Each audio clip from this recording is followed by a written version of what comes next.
Good afternoon. I'd like to call back to order the Pasco County Board of County Commissioners meeting of April 23rd, 2024. Please silence all electronic devices and mute your microphones. I will receive the public hearing with ordinances. Item P41. All right, P41 was advertised in the Tampa Bay Times, March 6, 2024. Good afternoon, Commissioners. Denise Hernandez, Planning and Economic Growth Department. Item P41 today, this is the adoption on this item, so I will read the title. I did provide a full presentation at the 4/10/2024 first reading for this item.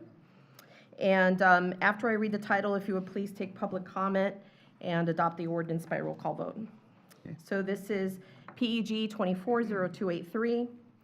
An ordinance by the Pasco County Board of County Commissioners amending the Pasco County Land Development Code, Section 304.1, types of public notice, Table 304-1, required public notice for development approval application, Section 402.1.b, zoning amendments, Euclidean submittal requirements, Section 404.3.d, mining operating permits, application requirements, Section 404.4.d, construction and demolition debris disposal facilities, operating permits, application requirements, Section 404.6.c, yard trash processing facilities, application requirements, Section 406.1.6, permanent signs exempt from obtaining sign permits and temporary signs, Section 406.5.d, right-of-way use permit application requirements, Section 406.8.d, garden plan permits, application requirements, Section 511.6, RMH mobile home district yard regulations, Section 511.8, RMH mobile home district streets and roads, Section 803.2, listed species impacts to listed and protected species, Section 901.3.e, access management, access management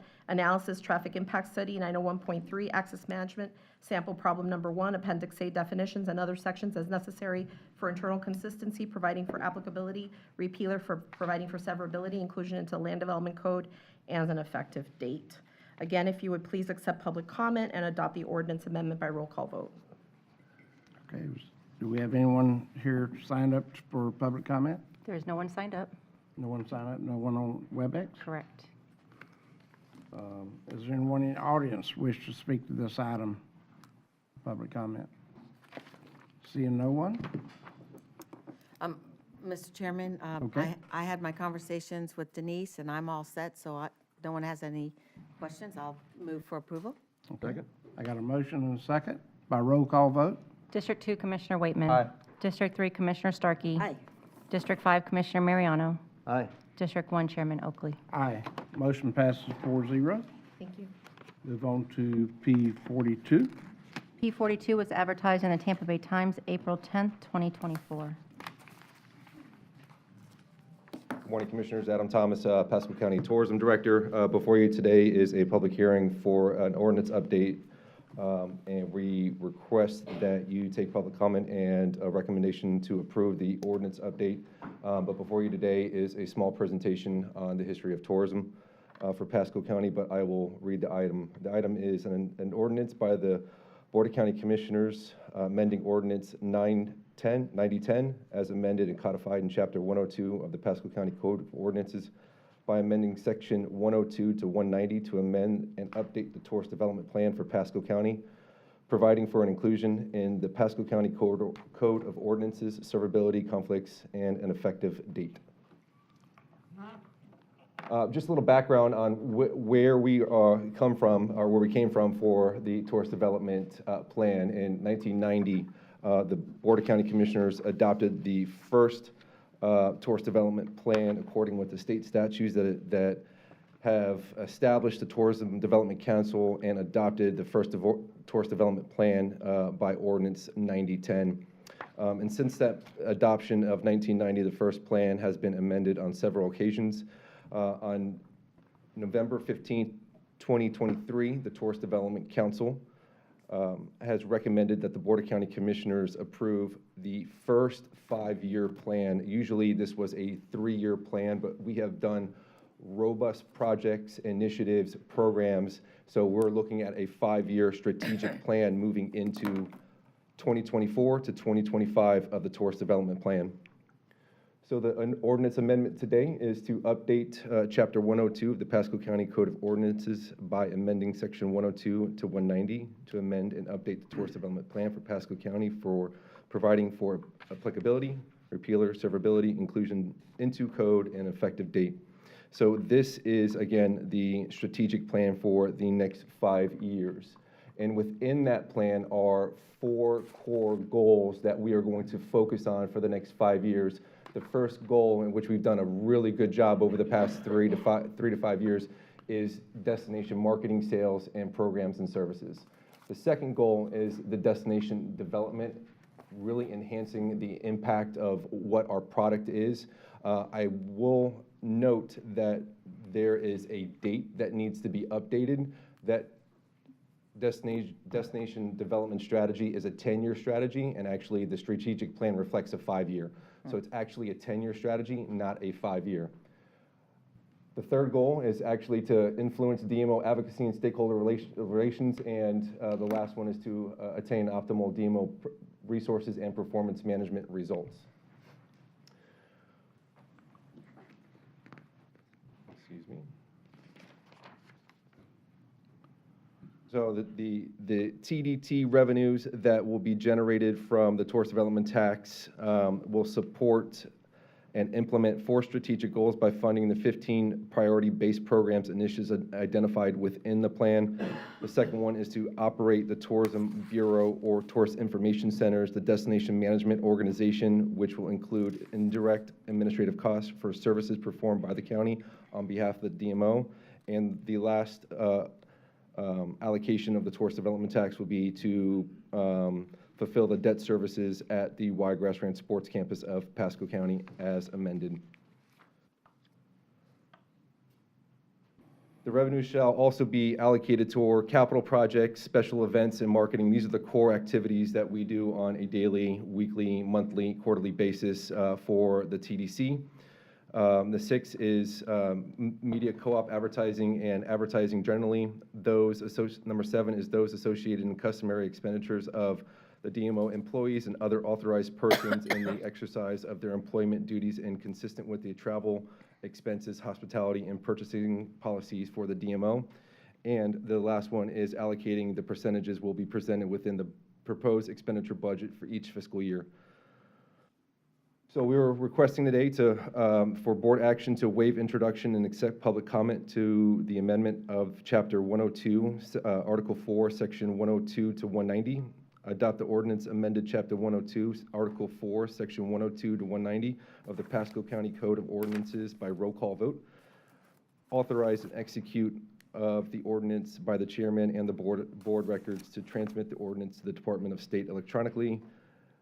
Mail within 10 days after the adoption of the ordinance. Okay. All right, this is a public hearing. Has anyone signed up to speak on this item? No, sir. And no one on WebEx. No one on WebEx? Correct. Does anyone in the audience wish to speak to this item? Seeing no one. Mr. Mr. Chairman, Mariano? I would like to make approval, noting the change that Adam made from the priority initiatives to include the 10. destination development strategy plan and recommended objective strategies that's listed from the chart that was given us from 2024 to 2033. Okay. I have a motion. Did that have the change to 10-year? I didn't, So it's the ma'am. same presentation we had, it's just what you Okay. just talked about. all right. Yeah, That just that same covers thing it. you I'll said. second it. Yeah. Okay. I had a motion and a second Lots of work. by roll call vote. District 2, Commissioner Waitman. Aye. District 3, Commissioner Starkey. Aye. District 5, Commissioner Mariano. Aye. District 1, Chairman Oakley. Aye. Motion passed 4-0. Thank you. I'll Thank see you. you all on May 9th. Thank you. Okay. Big surprise on that day. Mr. Steinsteiner, would you please go over public hearings procedures? I'll be happy to, Mr. Chairman. There are 2 rezoning agendas, regular and consent. Staff will present each application to the Board of County Commissioners. If staff or Planning Commission has recommended approval and there is no opposition, the application will be considered by the board without further presentation. If staff or Planning Commission has recommended denial, or if there is opposition to the application, the applicant will be given 5 minutes for presentation. The opposition will be given 3 minutes for each individual or 5 minutes for a group representative. and the applicant will be given 3 minutes for rebuttal.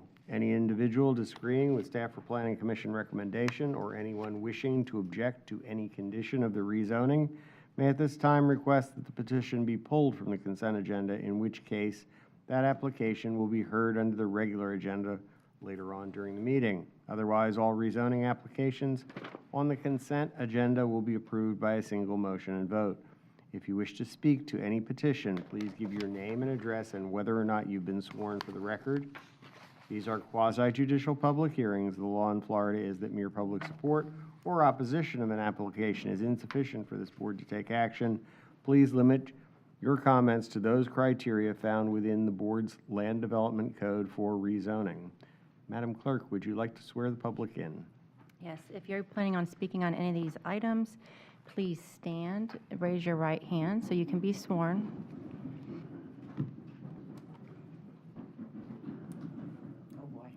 It's a lot. Okay, everybody standing? All right. Do you swear or affirm the testimony you're about to give is the truth, so help you God? Thank you. All right. First item's P43. P43 was advertised in the Tampa Bay Times, February 7th, 2024, and was continued from the March 26th meeting to today. Good afternoon, Denise Hernandez, Planning and Economic Growth. Item P43 is PEG 247740. It's a zoning amendment. The residences at Rolling Hills MPUD Master Plan Unit Development, Dan Nico Properties LLC. The request is to continue the item to a date uncertain. Move to continue time uncertain. Second. We have a motion and a second. All those in favor say aye. Aye. Aye. Motion passed 4-0. Move on to P44. P44 was advertised in the Tampa Bay Times, February 21st, 2024, and was continued from the April 10th meeting to today. Item P44 is PEG 247775. It's a zoning amendment, Thomas Lee and Kimberly Ann Samanek. The request is, it's a different date, is to continue the item to the July 9th, 2024 Board of County Commissioners meeting at 1:30 in Dade City. Move to continue time certain. Second.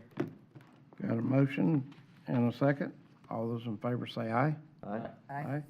Motion passed 4-0. Move on to P45. P45 was advertised in the Tampa Bay Times, February 21st, 2024, and by affidavit of certified mailings and site postings, and was continued from the April 10th meeting to today.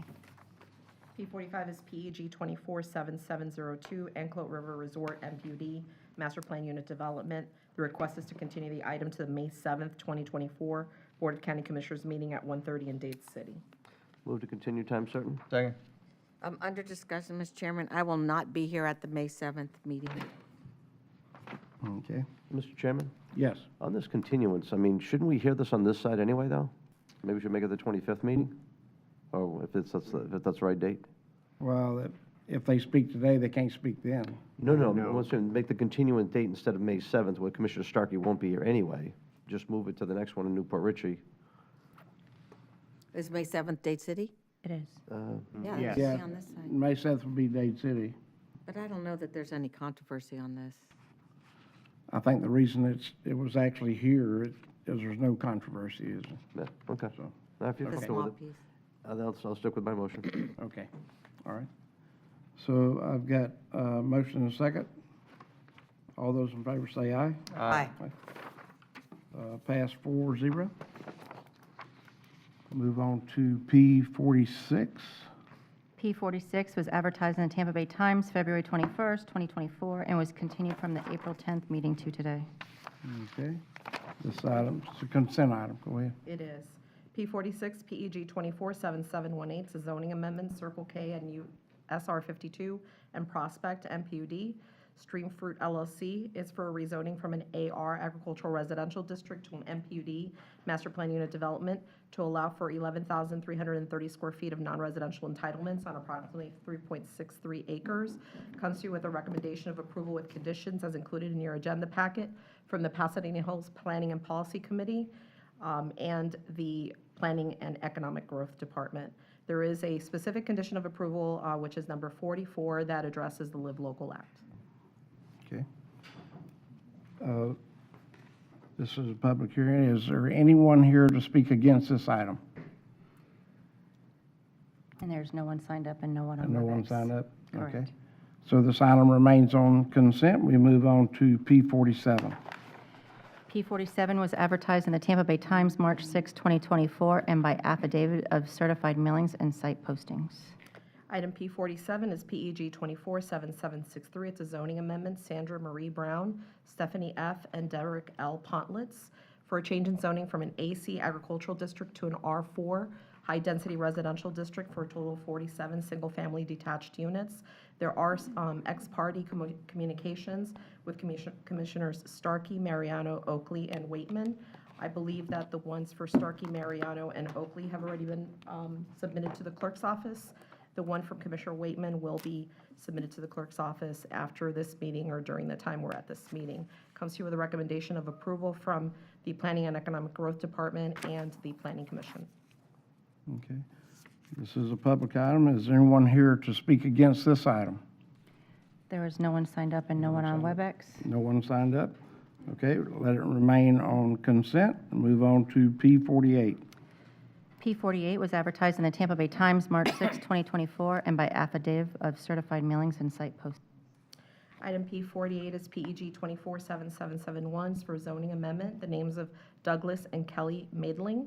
It's for a change in zoning from an AC agricultural district to an AR agricultural residential district. The applicant proposes a total of potentially a total of 4 dwelling units. Comes to you with a recommendation of approval from the Planning and Economic Growth Department and the Planning Commission. Okay, and this is a public item. Is there anyone here to speak against this item? And there is no Is one there signed up and no one on WebEx. No one signed up. Let it remain on consent. Move on to P49. P49 was advertised in the Tampa Bay Times, March 6, 2024, and by affidavit of certified mailings and site postings.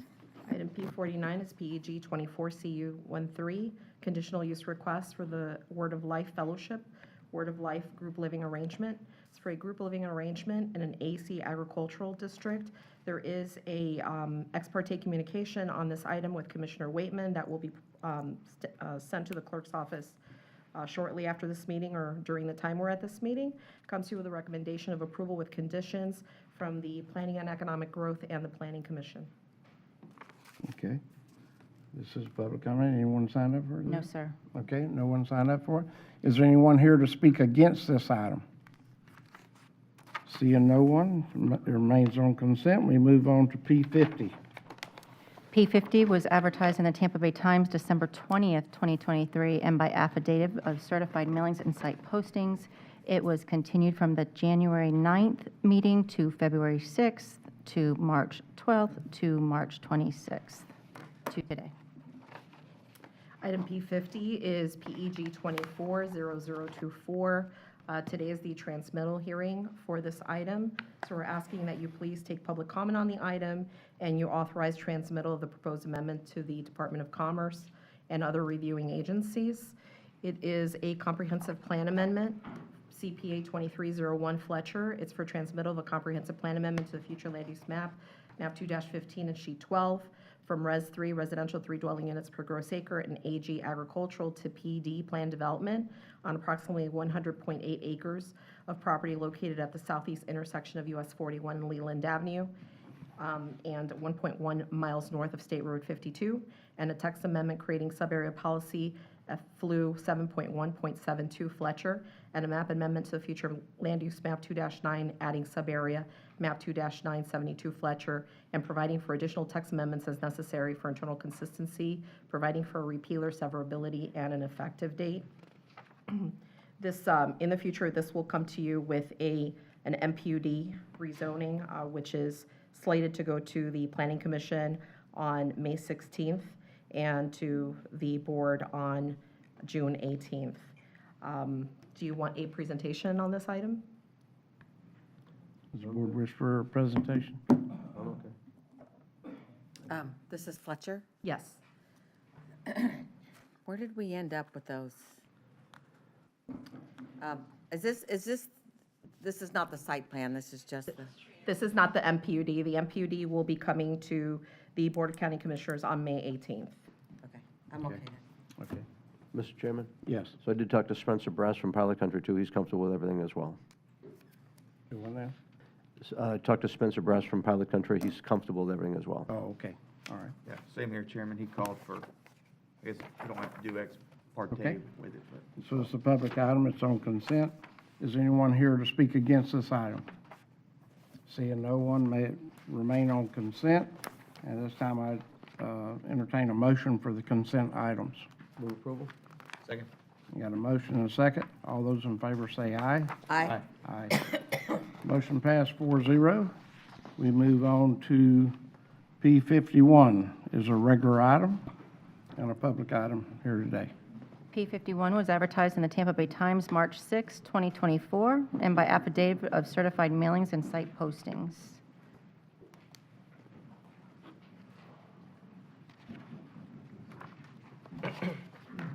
Good afternoon, this is Orlando Borras. Can you hear me? Is it better? Yes. Perfect. This is Orlando Borras with Planning Services.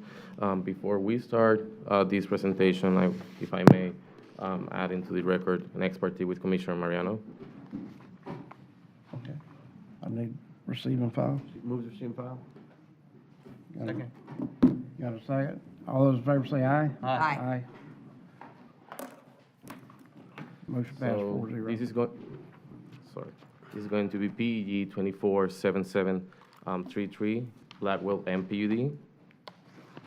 This is a proposal from AR and AC to an MPUD to allow 321 single-family detached units, approximately on 107 acres. And it's located north of Hudson Avenue and east of Cobra Way and Hazel Avenue. As you can see, this is going to be the location of the property, which is going to be on the north side of the county. This is going to be the location map, and this is the context map. And this is, in my opinion, very important to discuss, essentially because the applicant will be will be constructing the sidewalk on Hazel Avenue all the way to Cobra Way, which is going to be connecting all the way to the school, to the schools that are going to be right over here. As you can see, this is going to be Hudson Avenue, right over here, the subject property over here, and then again the sidewalk construction from Hazel Avenue all the way to Cobra Way. The future land use of the property is going to be Res 3, and the current zoning districts, as I mentioned before, are AR and AC. So during the Planning Commission, the applicant was proposing, and I'm going to go right ahead to the master plan, an emergency access over here to Edwards Road.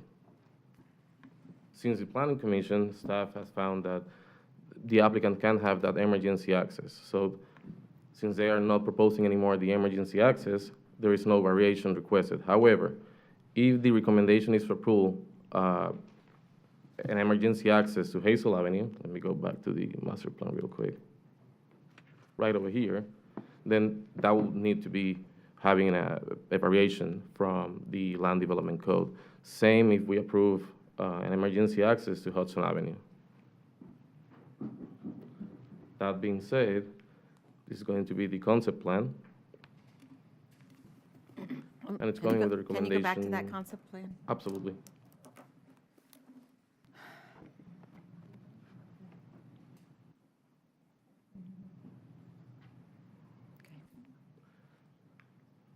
The recommendation comes with approval with conditions from Planning and Economic Department. However, that's taking in consideration either the full vehicular access or the emergency access on Hazel Avenue. If you have any questions, more than happy to answer them. Now, where's the entrance at? The main let entrance? me- Show me the main entrance and then show me the emergency exit. So right over here on Hudson Avenue, it's going to be the main entrance, and then the second access, either full access or just emergency access, is going to be right over here on Hazel Avenue. Okay, but that's emergency exit only, right? Sorry? Or access? That's up to you. It's, Un- Well, Planning- we have to have one, though. planning staff is recommending a full access on Hazel. They're also saying that at a minimum, you're gonna need an emergency access on Hazel if you don't do the full access. Oh, got you, okay, all right. Okay. Any other questions? Is the applicant going to make a presentation? Yeah. Okay.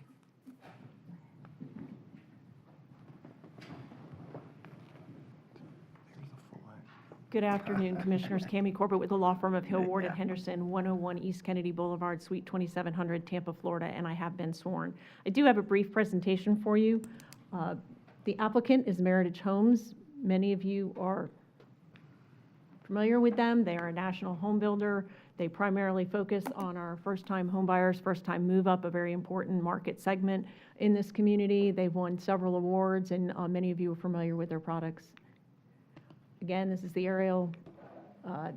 This subject property is located in an area that's kind of a hole in a donut in between two developing areas of the county, which are already developed, either planned for suburban development or already approved for suburban development. And you can see the surrounding PDs, and we're sort of in the middle of that area. Project details, as Orlando said, 321 homes. We're doing 55-foot lots around the perimeter. We are asking for 45-foot lots, but no more than 50%. And then we are asking for up to the ability to do up to 100 villas, but that's included in the 45. So again, it can't be any more than 50% of the project being 55-foot lots. This was our first site plan. We went with code minimum buffers since we're abutting residential all around, which is basically 0 where we're abutting residential property and 10 where we're abutting ag. We had no fence or minimum screening because it was not required by the code. And then we had 3 access points at that point. And then we had 2 parks, 2 in the northwest and no park in the northeast. We did have a neighborhood meeting. It was a very well-attended neighborhood meeting. We received a lot of feedback, and we've had subsequent meetings, lots of detailed one-on-one meetings with the affected property owners, and we have agreed to enhance buffers in the entire PD and specifically in some areas where we've had specific discussions with the neighbors. So our buffers now range from 30 feet to 80 feet, particularly in the northwest areas where we're having the 80 feet. We're agreeing to shade trees every 60 linear feet. We've got a 50-foot undisturbed buffer up there, and we're providing a 6 to 8-foot visual screening fence.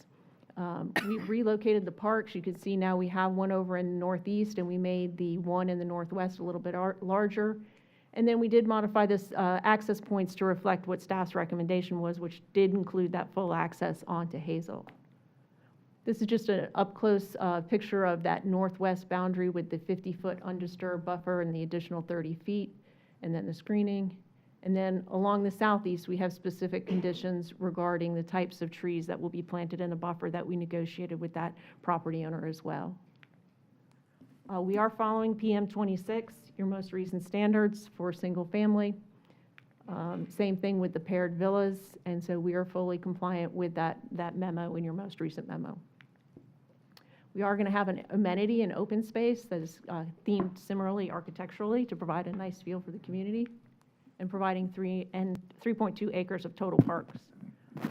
And overall, we've been found consistent with the comprehensive plan in the land development code.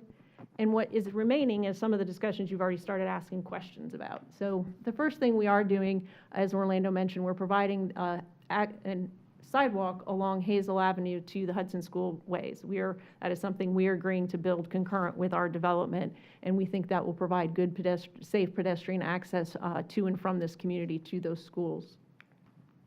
One thing we've talked about a lot is whether or not we could extend a sidewalk along Hudson Avenue, not just along our project boundary, which is required by the code, but also further to the west to extend to Cobra Way to connect to the existing sidewalk network. And what you're looking at is on the western side, the county undertook a project and did actually install sidewalks, but you had to acquire quite a bit of right-of-way to do that because of the swales. And this is the existing condition on the other side. And so that sort of made that project somewhat infeasible for us, but what we are willing to do is make an additional contribution, a monetary contribution in the amount of $250,000 to contribute towards that sidewalk improvement should the county undertake that improvement in the future. And then we're also going to be contributing about $3.8 million in mobility fees in association with this project. And if you so wish, we certainly wouldn't object if you utilize those mobility fees to make any intersection improvements that might be necessary at Hudson and Cobra Way. and we're here to answer any questions should you have them. We have our whole team here, environmental, traffic, civil planner. Any questions? Mr. Chairman? Yes, sir. I'd like to say it. When I met with the applicant, we talked about a lot of different things, one being access, and I'm glad you did the neighborhood meeting to find out how the people felt about it. As much as we do like to connect, I think it was good to hear what the residents had to say, how it was going to affect their quality of life. We also looked at trying to make that sidewalk happen all the way along Hudson Avenue. And not so much for this development, but the developments coming behind it that are coming along the way. And I would just want to make sure that the students from other areas would be able to walk along and have a place to go. Because they're Yeah, connectivity to it. the connectivity, right? Right. Because their connection's so small on Hudson Avenue, they're not required to build a lot, but that $250,000 is going to go a long way to work with our engineering department, because they're going to need right-of-way, swales, and things to be put in, and all that can get worked out, and they're willing to even make that contribution once they take ownership of the property. Okay. The $3.8 million in mobility fees, you're going to hear from the residents, if the same ones Right. speak at the planning commission, about how the right-ins, the right-outs, maybe left turns need to be done that could make it safer. We've made some major improvements from the Hicks Road and Hudson Avenue intersection, where we improved all that. We put the sidewalk all the way down Hicks Road a few years back, made sure it went up to Veterans Park, but I think you'll hear from the residents about some of the improvements they want to see as well. But I want to say, I want to appreciate that you're willing to make that extra contribution, which we could make you do. You're just doing that to help with the project, and just want to share that. Thank you. Any other questions from the board? Well, I listened to the planning commission, and I listened to the residents who live on Hazel, that they didn't want anyone driving on their road. But I went and drove that road yesterday, and I drove the neighborhood, and I am in agreement with staff that we need a full access on Hazel. I'd like you to see the pictures that I just sent to Sonia. 300, how many homes? How many? 321. Yes, I mean, our rule is after 100, you have to have two. So with that number, I just feel very strongly that they need another road. And this is actually a very wide road. And I took a video, but I couldn't send it. And so I just want to show you the progression. Now, those trees need to be trimmed back there, but it's pretty clear that Hazel was meant to continue on, because it's not a cul-de-sac at the end. If I have another picture, there are those signs that you see when you have a stubbed road, and with the red that, hey, this is going to be a road one day. So I just to have all these subdivision neighborhoods just open onto Hudson is just going to make Hudson a real problem. And so I think that we should go with what the staff said. These are really big lots here on Hazel, and the road is in good shape. And then if you go across, I didn't see where on your map, there, you can see, this is a road that was meant to continue. On the other side, I want to be sure that we're continuing the road on the other side, and I don't know where that stub out was. Is it on Pincus? Where's it going to be? But people are going to be very unhappy on Hudson if we just load everybody up on there. So the more connections we have, this is just basic good planning, the more connections we have, the less traffic problems we have. So So the plan is to have two entrances, exits, two entrances? So from our perspective as the developer, Meritage, we're sort of Switzerland on the Hazel Avenue access point. Our main access is off of Hudson. We originally did not provide a Hazel access because in talking with some of the neighbors, we knew that there was a concern there. But when staff asked us to put a full access on the plan, we went ahead and complied with that. So there is the plan that shows that. And there was further discussion at the Planning Commission about that. Planning Commission decided to recommend no access at all, including emergency access, we would probably argue that an emergency access makes a whole lot of sense at a minimum. If you're not going to do full access, that at a minimum you should have emergency access there. It's good for everybody's safety. It goes both ways. It really is allowing, it's not day-to-day traffic, it's emergency vehicle traffic, and it protects those on Hazel as well as those who live within, anywhere in the vicinity, because if there's ever an accident that blocks Hudson and Cobra Way, we'd at least want the fire vehicles to come in through our neighborhood. Can we clarify something? That the planning commission said emergency there, and they thought that you could connect to Edwards. At the time, we were Oh. unclear as to whether we could connect to Edwards, and we were not willing to say we absolutely could not. There's a debate. Fire has told us we could use Edwards as an emergency access, but the reality is we don't have a right to construct anything on anyone's property there, so it's problematic. And the Hazel Avenue fire access, because of the reasons you just stated, Commissioner Starkey, about the roadway being a roadway in great condition, a wide condition, and something that's easy for emergency vehicles to travel, it is really the more logical place for the emergency access point. Well, I think it should be a full access. I don't think you'll see a lot of traffic on there, except for those maybe who are going to school, taking kids to school or coming back, but I think it'll be a safe route for kids, older kids, to be riding their bikes to school, and so I don't think that's going to be a big inconvenience on Hazel personally. Which one are you talking about now? The staff is recommending a full Full? access to Hazel. Okay. I don't know if you want to put your map back up.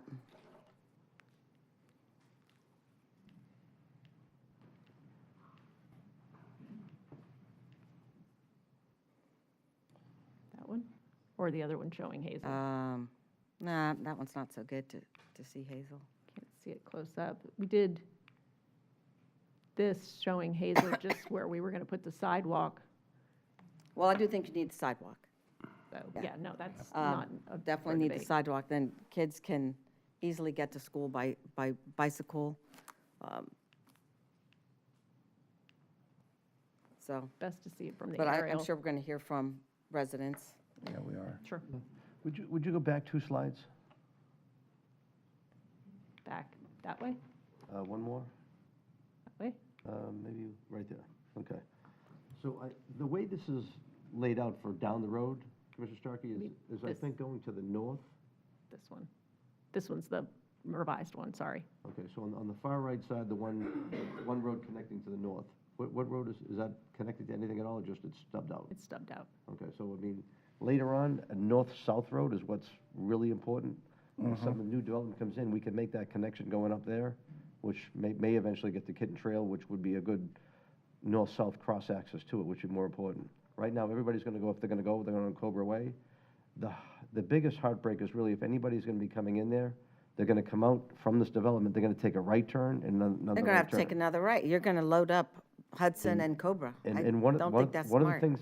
one of the things they say right now is the intersection at Cobra Way and Hudson Avenue should have been already, a right turn lane should have been put in there. I would think that a right turn out should have been in there, and maybe even a left turn in, which is part of what, if we're gonna go further with this down the road, is that using those mobility fees to improve that whole intersection is much more critical. I am just a proponent of the more connections, the better. We're going to have traffic jams on our collector arterials if we don't have a grid. So that's where I am with it. I think I say it all the time, so. All right, so I guess let's have public comment, and people have signed up for public comment today. Let's hear from them, and then we'll come back. Okay, so there are 6 signed up. So I'm going to ask the first 2 to come up. Just Sally Harkness is first, followed by Sarah Brendamiel. When you come to the podium, please give your name and address and state whether or not you've been sworn. Hi, I'm Sally Harkness. I have been sworn in. And your address, ma'am? 13350 Meadow Golf Avenue, Hudson, Meadow Oaks subdivision. Thank you. So my motivation of coming today was because I'm concerned about all the development in Pasco, and I saw the zoning sign at Fairwinds and Colony months ago, and they just went in and just leveled every tree there, and it just looks like a barren land. And then another area in Fairwinds just happened again. And then I saw that some members of my community were concerned about the development now at the end of Hazel. And I went out and looked at it, and it's pretty because there's cows out there grazing, but then there's also trees. And I'm concerned about how we're just clear cutting all of our trees and the air quality. Hillsborough County last week had 2 days where the ozone was high, and it was people with respiratory ailments were required to stay. They suggested they stay indoors. But when we have the trees, it helps give us better air quality, it absorbs CO2, it provides habitat for birds and other animals that eat insects. So I just wanted to let you know that me and a lot of my neighbors are concerned that we are changing agricultural zoning very easily in Pasco for family housing development, and I feel like we're losing some quality of life in our community for those choices, and ask that you reconsider them more seriously when the agricultural areas and the trees. And I heard that there are some penalties for taking down trees, but I don't think it's significant because they just take every one down. So if they have to plant a new tree, but what about the tree that was 25 years old with a nice diameter that had a lot of foliage and housing for the birds and the animals? So it's going to take a long time to have another tree grow to that size. So I'd rather see them have a stiffer penalty on taking down trees so they could keep some. May I answer her, Mr. Chairman? Yes. I'm in 100% agreement with you, and we are. But you're using up her time, so. Oh, I think she was done. So we are, we do have a somewhat of a tree protection ordinance. We did it 25, 30 years ago, and we are updating it, and we're going to make it a little harder to take down some of those trees when, they don't need to take down everything. And if they do, then the fee will be higher. But know that a lot of times, sometimes it's pasture land, and then the houses come in, and we're making everyone put at least one tree in the front yard, and then street trees now. And so I'm with you. We want to put our tree canopy back. It's very important. Mm-hmm. And I tell my fellow board members, an oak tree will support 500 species, and a palm tree will support. Let's let her finish her time. She was done. I'm done. You're done? 3 or 4. Okay. And I we used need to live our. in Treasure Island, and Yeah. I lived there 15 years, but I came up here and I love the quality better trees. because of Yeah. the trees. I'm with you, and we're working on it. Thank you. Cool. Thank you. All Next right, person. Sarah Brandemule.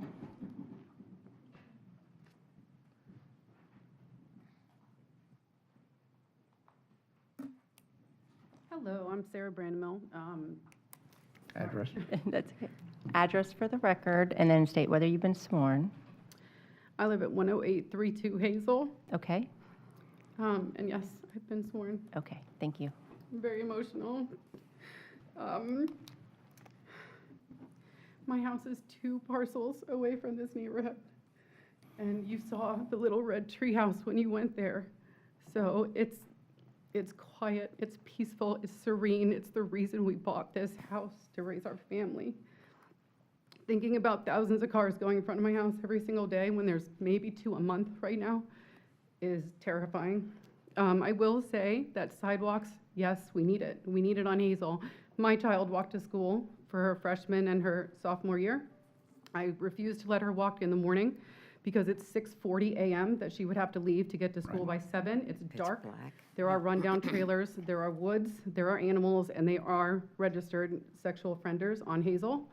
So I did not let her walk in the morning. On her way home, she was run off the road by kids in cars leaving the school. She was pushed into the ditch. She had things thrown at her, and she had to call me as she passed certain woods because she was afraid. So we do need some help on that road, a sidewalk, streetlights, because the only streetlights are on my property. And I pay for them monthly in my electric bill because I want my family safe. The traffic 4 times a day, I have school traffic to come in and out of my house because I need to leave through Cobra. Cobra and Hudson, it needs help. It needs something. I'm not a traffic person. I don't know. Maybe some right turn lanes from Hazel onto Cobra, from Hudson onto Cobra, from Cobra onto Hudson would alleviate some of that traffic. But all I can see is everyone skipping that line because they want to race past my house to race through that new neighborhood to make the left turn onto Hudson, to skip that traffic. I see them do it to go to Kitten. And again, that's not safe for children walking home. The school traffic is at the same time. We're also concerned about the construction, and I have so much more of a list, but I know that I'm out of time. No, you're not out of time. No, I can go? Okay. Sorry. You know, we're concerned that the construction for the new development will come in front of my house very early in the morning, very late in the evening, destroying my road. I'm not sure how that's going to work. I don't know. It's just a concern of mine. Also, the school zone, I see numerous businesses that have their logos right in their car that speed through that school zone. Anyone I've had a discussion with has told me it's because the school's nowhere near the school zone. So they don't have to do 15. And a lot of the reason the traffic backs up from the school is because people cannot turn left. I understand we want to make Hazel that cut through, but they're going to race down to beat that traffic. I don't know if a traffic light is the right thing. I don't know if a school crossing guard is the right thing. I'm not sure. Okay. But also when my daughter walked to school, she had to cross Cobra twice just to get to the school because the sidewalk's on the west side. Okay. Thank So- you. Your time's up now. Thank you very much. I appreciate Thank you you. guys listening to us. Good job. Okay. Okay, next is Amber Tucker.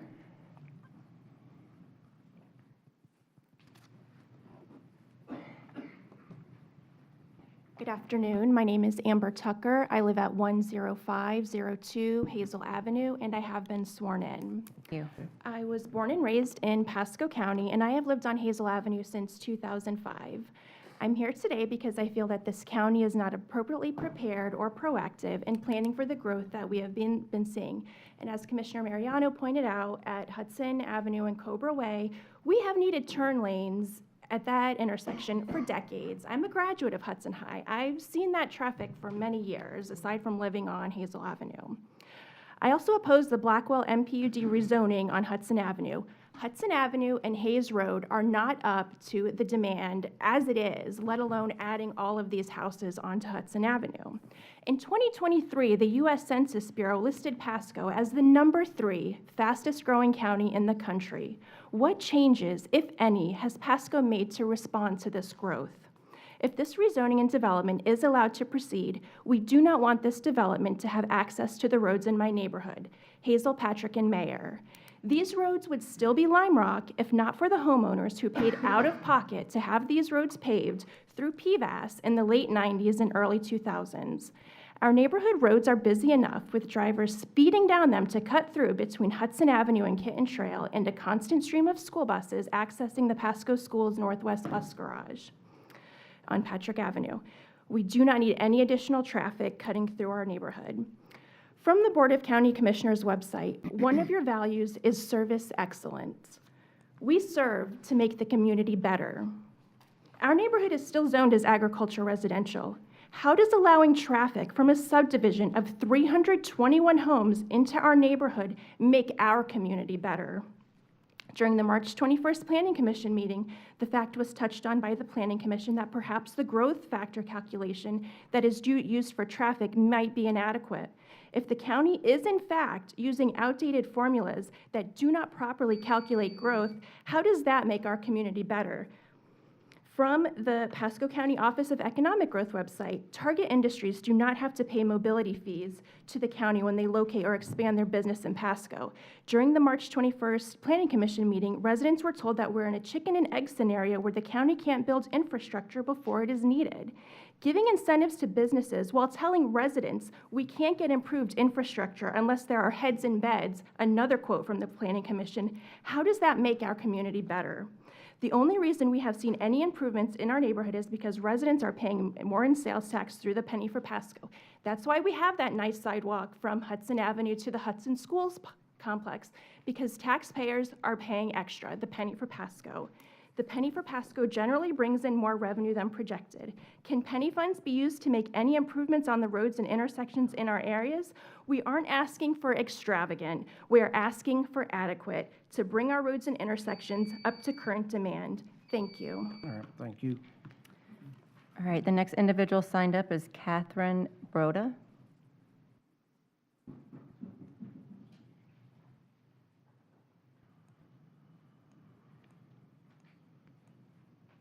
Hello, I'm Catherine Broda. Have been sworn, live at 10837 Patrick Avenue. Okay, in thank you. Hudson. And like this young lady had more information than I had, but to open up Hazel to complete access, and 321 houses, everybody's got basically two cars, so 600 and some extra cars out on our roads. Our roads out there are not like Highway 19. They will deteriorate with that much extra traffic. The sidewalk is nice along Hazel. Emergency vehicle with a gate, you know, whatever, that would be great. But all that extra traffic, and like somebody said earlier, oh, it's just going to be school traffic. No. You get all those people, they're working people, they're going to be traveling down there, racing out to Kidden Trail. We can't, at school time, we can't even get out on the Cobra, and sometimes we can't even get out on the Kidden Trail, and we don't have all the extra traffic right now. So that is one of our main concerns. That and the noise, the light, and the water pollution that we're going to get from this, because we're downhill from there. Downhill from that subdivision. So we're going to get all this extra stuff. So, but it's mainly the traffic. Our roads will not hold up to it. And then when the roads go bad, what I understand is we're going to get charged for under liens on our property. So it's not fair for us to have to pay for extra traffic to destroy our roads. So that's one of my main concerns. Thank you. Thank What you. was your, I'm sorry, what was your address? ERODA. 10837? Thank you, On ma'am. Patrick Ave. Okay, she's got it. Thank you. Okay, and then the last two signed up are Alicia Wanis and Jason Wanis. I hope I pronounced that correctly. Joannis, I guessed. She was close. Before I begin, I was told by Joanna Cheshire that if I had documentation that I could submit it here for the record. You can, Move to receive and file. Second. And you Okay. can just give it to her. but can you give your address and state whether or Absolutely. not you've been sworn? Sure. Thank- Alicia Joannis, 10816 Patrick Avenue, Hudson, Florida, 34669, and yes, I've been sworn. Okay. And this is just what I'm I have a motion, submitting. I have a motion and a second. Oh, I'm sorry. All those say aye. Aye. All I'm submitting Motion is, passed. I requested additional time. I was granted additional time at the Planning Commission meeting. I did not realize that the rules were different, so it was denied. But I'm just submitting my statements That's from fine. that meeting. Yeah. Thank you. Okay. Sorry. Mr. Chairman? And the end of the Yes. mic bends down, if that makes it Thank, the end. thank you. The very end. I appreciate that. Okay. Mr. Chairman, before she Yes, goes, just like make a request. She did get 9 minutes at the planning commission, spoke very I eloquently. understand that, but that's left I up didn't to- take that long either. I Chairman, was so- able to Oh, bring well. that down to about 6. so, Okay. Good afternoon, Commissioners. Since we were first informed of the proposed development, I have tried to gather information to aid me in trying to stop or slow the intensity of this development. I do not wish to have a community, especially one this dense, to be built behind my home. Unfortunately, we have no rural protections because someone drew an arbitrary line on a map 1 mile north of my home. Any community being built should more accurately reflect the surrounding area. I have filed several public information requests, and this is what I have found. In the last 5 years, 289 MPUD applications have been filed and approved. Not a single project was marked as denied.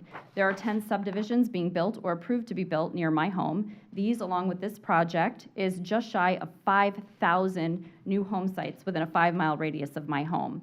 We were elated at the conclusion of the Planning Commission meeting last month when a motion was approved 4-2 to deny full vehicular access to Hazel Avenue. However, in reading the agenda memorandum for this meeting, I can see that it was determined that there is not an easement over Edwards Road and it cannot be utilized for emergency access. Therefore, it is being recommended to again grant full access to Hazel Avenue, so I would like to repeat to you my objections. The connection to Hazel Road is not something that should be allowed. Not all code can work in practical application, and this is one of those instances. From what I understood from the Planning Commission meeting, there are 2 codes used to address road connections. This one was for only the purpose of interconnection and not because the proposed community would surpass the number of units needed to require the connection. The addition of 600-plus cars down Hazel Avenue will make it impossible for current residents to make their way out to Hudson Avenue. It is already extremely difficult to do so several times a day, especially when the school zones are active. Our roads are already used as a cut-through from Hudson Avenue to Kitten Trail, and we have the additional traffic from the school buses going to and from the bus depot several times a day. If you connect, we will no longer be able to get to either major roadway in a timely manner, and may God help us if we have an emergency, because no emergency vehicles could get to us if we needed them. The proposed community's roads will be private and maintained by an HOA or a CDD. All of our roads are public, and when the additional traffic inevitably damage our roads, the county will want to put 10-year liens on all of the properties to repair them. It should also be noted that a good number of current residents already paid 10-year liens to have all of those roads paved in the late 90s.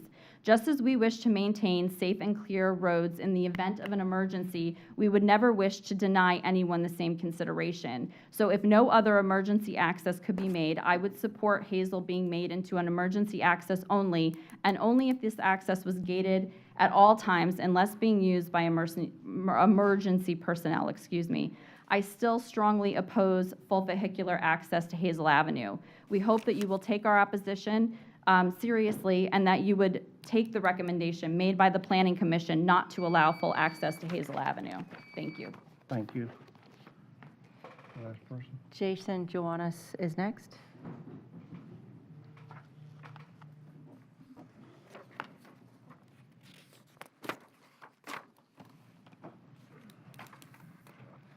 You have this map? Hi. What are you looking at? Address? Yep. Jason Juanis, 10816 Patrick Avenue. I've been sworn in. Okay. I don't have too much to say. I thought I could donate my time to my wife, but I was denied that. So just Okay, going off of what, let her come back. well, now I listened to something Sarah said. She could talk for an hour on this. Okay. I mean, I agree already with what most of everything with the residents have said here. I disagree with some of the statements that were made by others. As we saw from the applicant, this is an area that is away from but between highly dense areas. So this is kind of the last area that isn't filled with homes, which is why we all moved to this area. If I wanted to live in a neighborhood, I would live in a neighborhood like they're planning on building here. This is an area where every home it's a home per 2 or 3 acres. And we're looking to develop 3 homes per single acre. That is a drastic change. There's a lot in between. You can do 1 home per acre. You can do 2 homes per 2 acres. Spacing it out, a little bit of a transitional area between highly dense. The traffic is already a problem, obviously, with people already mentioning money's been donated, money's being needed to fix the roads for just what's currently there, not to mention an additional 300 and plus homes, 500 homes just a mile down the street, talking about extending the sidewalk to another neighborhood that's still being built. It's just going to magnify what's already a problem. And the best way to stop the traffic problem is not to build so many houses that require the traffic. So just keeping this area the way it's supposed to be. Open spaces, vibrant places. You're taking all of that away. You got tree problems. There's thousands of trees there. Leave them. And then you don't have to worry about knocking down the trees for the other neighborhoods. I'll stop there. I don't have that much more to say, so. Yeah. You did a good job. No, I think. Okay. Thank you. There's no one signed up. Does anyone in the audience wish to speak that has not signed up? If you have, come and line up behind the podium. And then I think you're getting the drill, but when you come to the podium, name, address, and state whether or not you've been sworn. Thank you. Okay. Hi, I'm Kathy Cromer, Just pull that down to you. Yeah, you go. 10908 Patrick Avenue. Okay. And you've been sworn? Yes, I have been. I've lived there since the early 1980s, and I'm absolutely opposed to rezoning, thank you, rezoning the property that runs completely along the back of my property. We've had several parcels there. Or opening Hazel Avenue for through traffic. If we have to do this for emergency, I understand that, and the safety of the children, but it certainly, I don't care what they put there, it's not going to make it any safer for these kids going to school. There's a bus depot that they come in and out back there in a maintenance building. They fly back in there. They cut through there, go down Mayor Avenue, connect, and go out to Kitten Trail. It's an issue, a terrible safety issue, no matter what they're going to put there at Hazel and Cobra.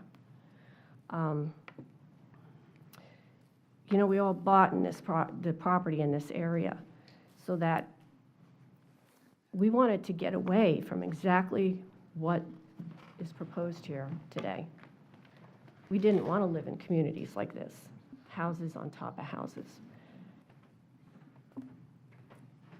I respect that the builder has tried to make the buffer a little bit bigger, and we appreciate that, but we really don't want this in our backyard. We're the only ones losing. It's the people who have lived here all our lives and raised families here and have grandkids here, and the young ones coming up too. And we're the ones who are going to suffer for it. Now it's going to be taken away. You're going to open this road up, and we're going to have a whole new community for us. I know that a lot of our neighbors couldn't be here today, and I was looking online for the packet today, and I could not find their opposition letters, and I couldn't find mine on there. Maybe I was looking in the wrong place, but there were a lot of opposition letters sent in. We're telling you, our representatives, we don't want this. We don't. We live there. Thank you very much. Excuse me, did you say your address was 10908? Yes. Weird. It might come up 10936. There's a couple parcels there. Okay, And yeah, there was 10904. nothing on 10908. 10936? Yeah. Okay. Thank The you. properties have been combined, so there might just be. There's a bunch of that out there. Yes. I drove all around. Yes, thank you. Thank you.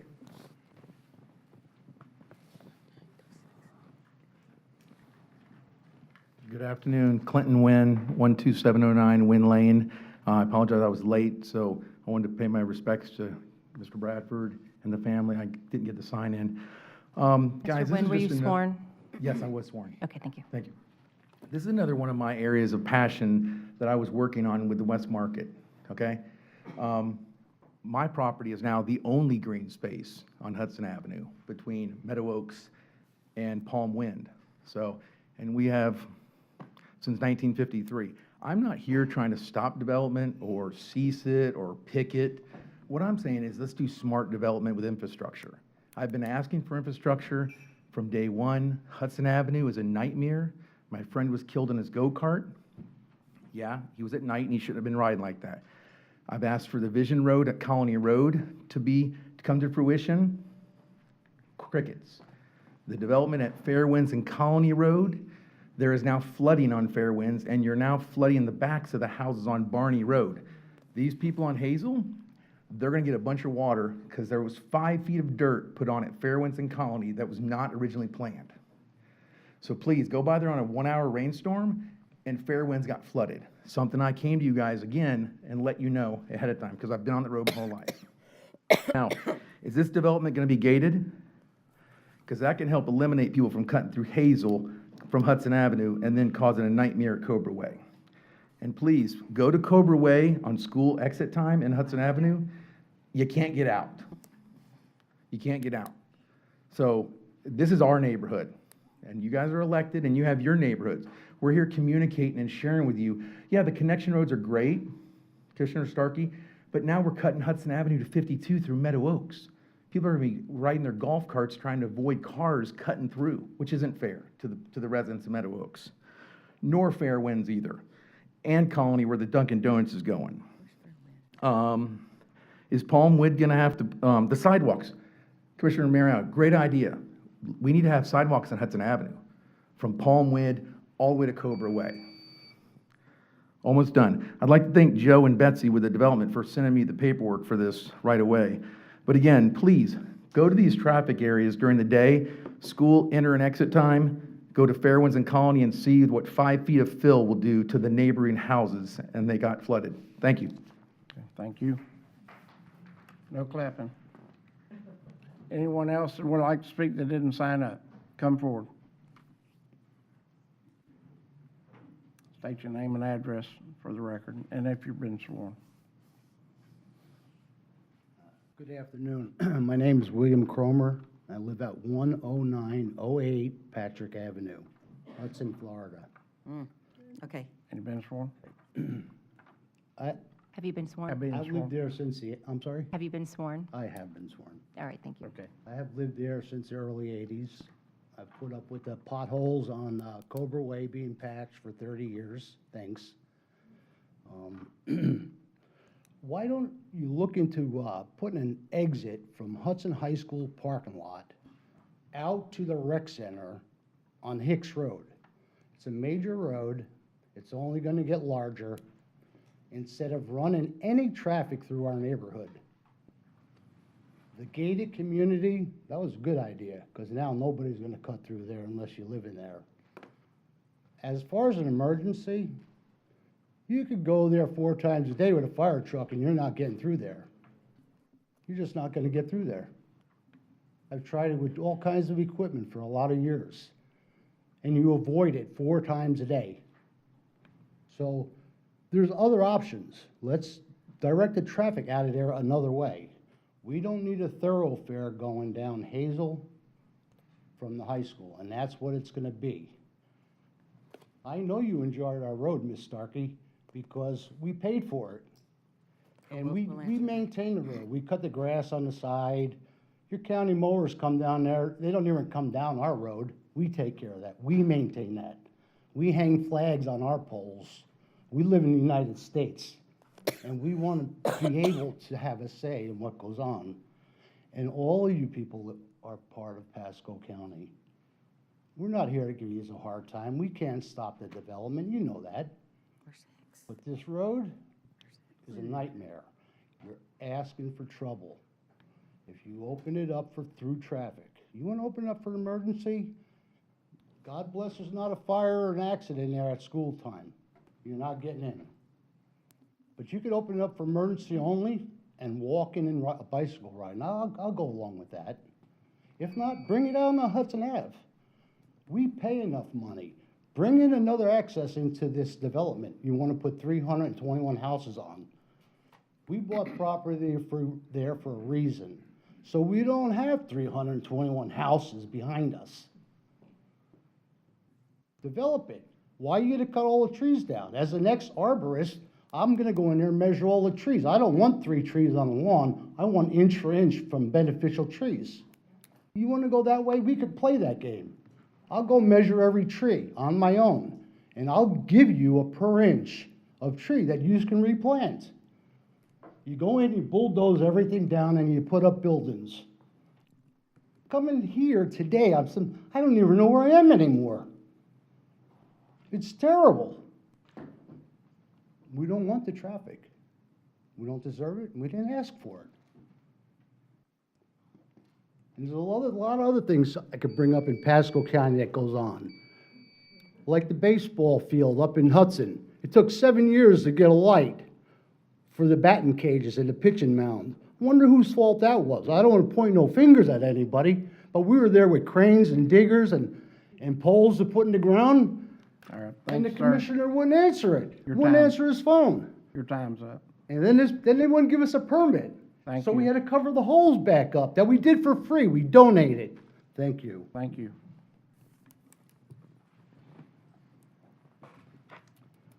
Is that the last person who wishes to speak to that hadn't signed up? Mr. Chairman, I don't feel that the planning staff adequately conveyed why they think that it should be a full service. So I'd like to hear from planning why they recommended full service. Okay.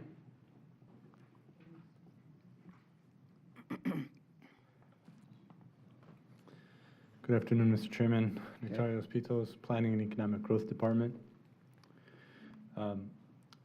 Full access. Full access, not full service. Yeah, full access on Hazel Avenue is recommended.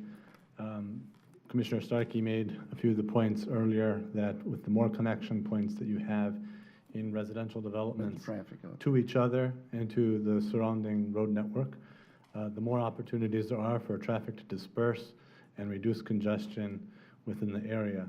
Absent the connections, full access connections to neighboring streets, roads, developments, what you're asking for is all the various homes within a particular development to come out onto one collector or arterial roadway. That does contribute to the congestion that is experienced. Additionally, the Land Development Code requires 2 connection points, which in our original recommendation would be Hudson Avenue and Hazel Avenue. We would get additional connection points to the north in this development along the northern boundary when future properties further north come in for any sort of redevelopment or any sort of development. And this is basically following the board policy, the comprehensive plan policies, as well as the land development code to interconnect neighborhoods, to provide, again, more opportunity for residents to move between developments from one point to another. The board has mentioned at previous meetings also that they would like us to be making those types of connections when developments are proposed. So for those reasons, we recommend that Hazel Avenue be a full connection. Full connection. The applicant did not do a traffic study of how many trips would be generated on Hazel if it was a full service or full, what do you call it? Full access? Full access. Oh, there he is right there. Yep. We'll let the applicant. Because we heard 600 cars. And then I do want to talk about who's going to be responsible for maintaining that road, because that's going to change for you all. Sure. Steve Henry, Links and Associates, 5023 West Laurel, Tampa 33607, and I have been sworn. So the analysis that we did, so one is in the code, because we're less than 600 residential units, we're only required 1 functional access and 1 emergency access. So our analysis was based on that criteria, which is 1 full access to Hudson. So that's what the analysis was based on. So we did not evaluate the impact to Hazel. From a standpoint of traffic on Hazel, the reality is, for the most part, as far as from our development, it would simply probably be the people, the students that are going to one of the schools there, which would be somewhere in the neighborhood. I think we estimated about 100 students, a little over 100 students between the elementary, middle, and high school. So from that standpoint, because the reality is, Cobra, just goes out to Hudson. So from that standpoint, we wouldn't expect it to be a significant amount of traffic that from our development that may go that way, because we'd have direct access to Hudson. But that's why our analysis did not look at it, because it's not required per the code to have 2 functional accesses. Well, I personally think when staff was recommending the access, you should have done the study. You should have looked at it, but I think you can just extrapolate like you did from the numbers. It's not 600 cars a day. Correct. Also, there will be, one day may be a benefit to Hazel, folks on Hazel, to go other ways if there's an accident out there on Cobra. And to avoid the pileup at Cobra and Hudson during the day, they would be able to go out another way and get on Hudson, rather than get stuck in the mess of that intersection during school hours. So it's beneficial to both. However, I know high school students. I've had 4 of them. And I'm not saying mine ever did this, but I could see where some kids may drive too fast on Hazel. And I wonder if a speed bump put in by the county would help slow down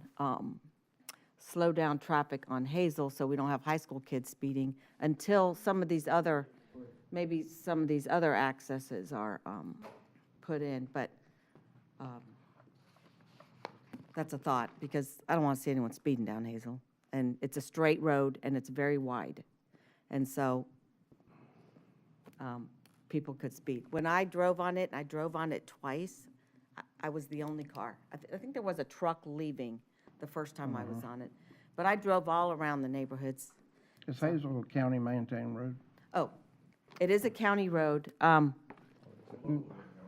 Yeah, it's a local road. It's not an arterial collector. So they, and it is in beautiful shape, and it's a beautiful neighborhood with lots of beautiful trees. We are changing the way, that's all for you. And I don't know if our staff, thank you. Yes, sir. Unless you have a question. No, but I would like to have the applicant's rebuttal before you get Oh, I'm into sorry. You're absolutely right. Commissioner comments. Okay. Applicant, come back forward. Totally forgot. Then you can have all the discussion you want. Yeah. Tammy Corbett again. I just want to talk about the Sorry. PVAS. Tammy Corbett again for the record. I just wanted to, the last several speakers actually live along the northwest area of the subdivision, and so I want to pull this slide back up and just to show you what we've done. This is actually the Juanes' house. We're at 95 feet total distance from their home. We've got the natural buffer, we've got enhanced plantings. We're actually putting the fence. You can see that where that fence is located at the 80-foot buffer, so the fence is on the outside, so they're going to have landscaping between the fence. And so we've tried our best to preserve their rural look and feel and worked really hard to do that. And again, the code would require almost no buffering and screening in that area, and so we have tried to be respectful of that. And again, just wanted to remind everybody of the commitments that we are making with respect to transportation.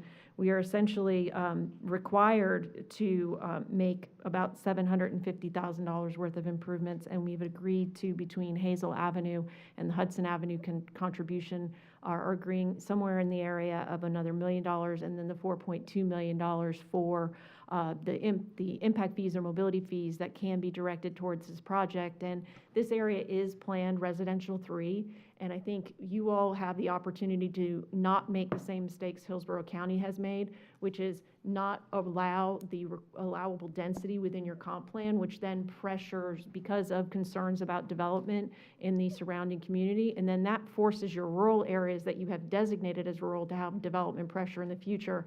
It is a good idea to follow your future land use plan and allow for plan densities that are consistent with that comprehensive plan. And your staff has found that this proposed development is consistent with that, and with that, we'd respectfully request your approval. And again, we are here to answer any questions. Have you considered, in the buffering areas, have you considered leaving the main trees in those areas? Yes. Rather than push them out, because I've suggested that to other builders in other areas.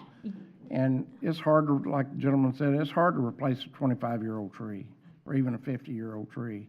Yes. But if that is all possible, where you stay back and leave that buffer with the natural landscape of trees and all that you have, that it's is a in the much condition. better product, so. And that is in the condition that requires. That is one of the We conditions. can't leave it 100% undisturbed because we may disturb it, but if we do disturb it, we have to plant it back. But that is in the conditions already, yes. Okay, all right, thank you.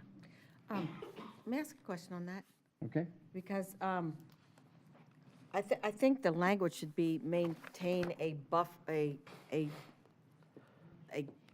buffer with trees in case trees come down.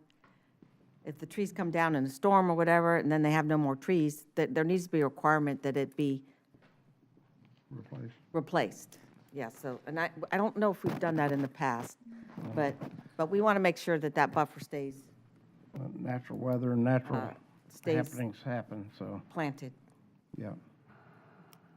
Mr. Chairman? Yes, sir. Question for the applicant. So we just heard Steve Henry say you guys didn't need to put in all you need is a one entryway in and one emergency access. Correct.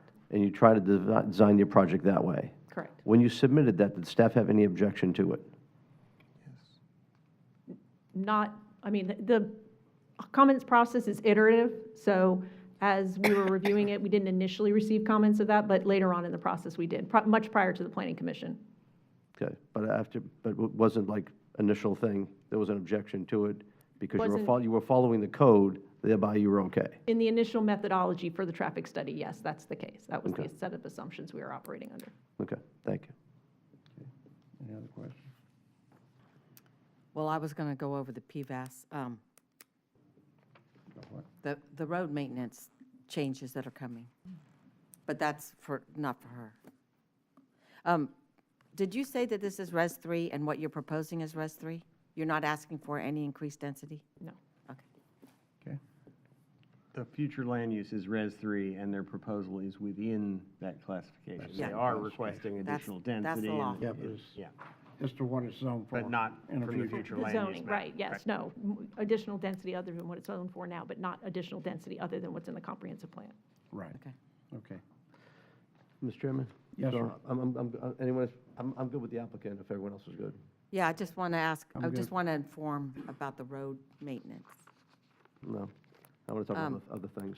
Mr. so- Chairman? Okay? Mr. Chairman? Yes. So, Hudson is a very difficult district in the sense of you've got a lot of rural, there's a lot of growth pressures.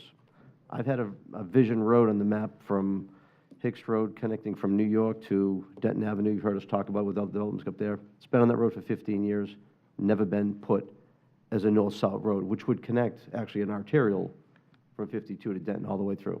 Never been put in.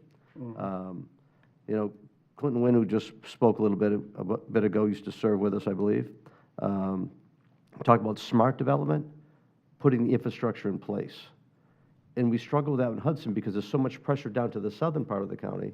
These districts, as they go down, the Hudson doesn't get as much growth as down south, so thereby infrastructure improvements happen more to the south than they do up here. Right. And what it's led to is a vastly under infrastructured area that we have right now. I came to you guys 2 years ago when we had the project up in Denton Avenue. I showed you on Kitten Trail the issues we had on that roadway. I showed you on Hudson Avenue the same way. You got business people that are right on that major roadway that can't get out to the east because of all the traffic that's there. It happens for at least a half an hour, 45 minutes every single morning. And it happens to the north as well. We've got an opportunity here. It's going to take a strong effort to go make it where we can go fix the intersection at Cobra Way and Hudson Avenue.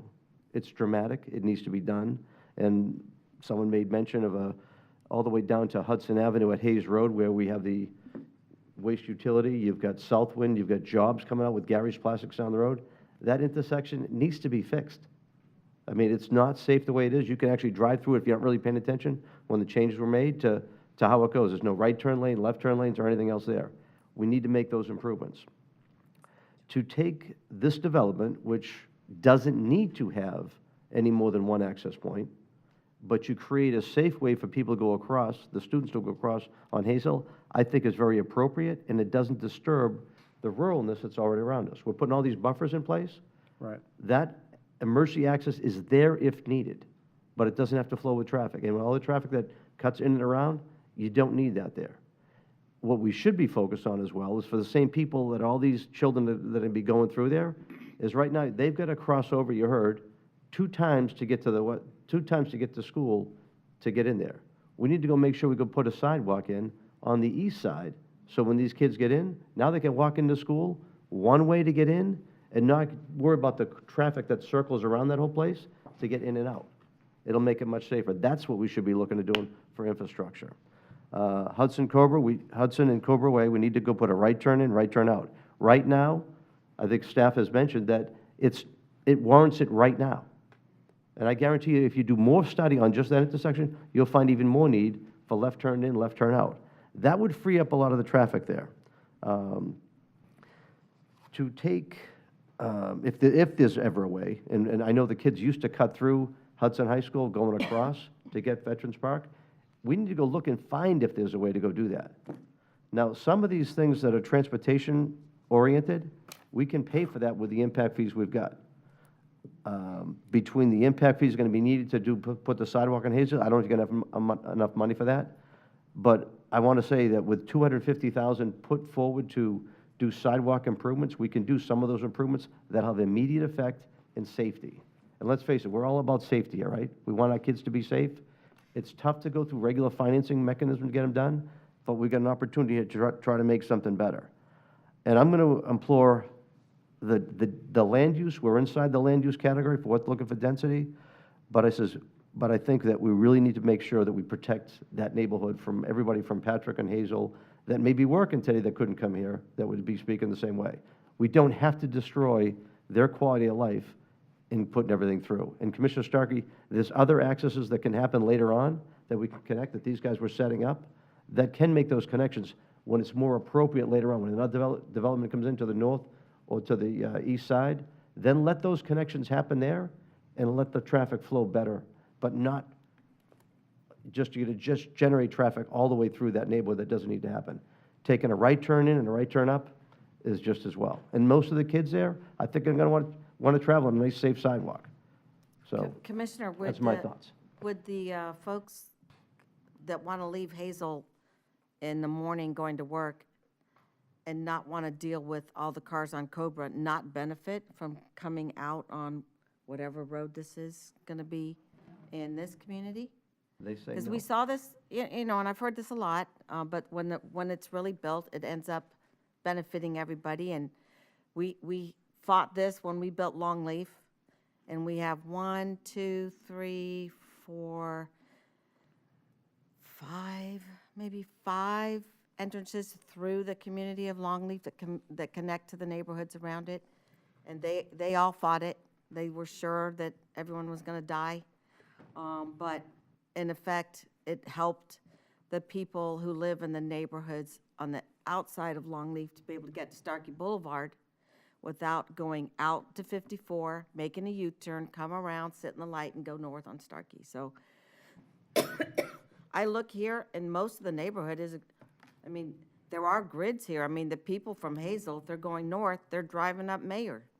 So they're going in front of all those houses. I mean, and then you're going on Patrick. So if you live on Hazel, you're driving through Mayor, you're driving through Patrick to get to Kitten. So you're going in front of all those other houses. So I don't understand the reluctance to continue working on a grid. I think the whole thing should be connected, and then, again, you won't have these backups at these intersections. That's just better planning, better design.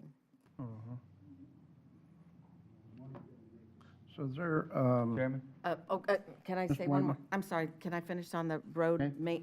So we are changing the way that we maintain the local roads, so your private road, the road that, say Hazel. In the past, as you said, you guys did a PVAS. That will change, and we are going to go to a system where everyone pays a fee per year, and the county's going to maintain all roads and all sidewalks. into a road fund? that will Into a actually- road fund, and your road will be maintained in a better condition forever. You won't have to go through that again. Yeah. So. All right, Mr. Waitman? Thank you, Chairman. Yeah, listening, so I have concerns. Hazel was paved in the 90s, and with the volume of traffic coming in and out of the community, whether it be school traffic or residential traffic, adding that much more traffic, the road's nice today, but I'm concerned about, you know, what's the quality of that road? How long will it last? How many trips until that road starts to fall apart? And then it goes from a nice road today, and then 2 years from now, it's on a list, and we've got to figure out how to pave it. Unintended consequences, if you will.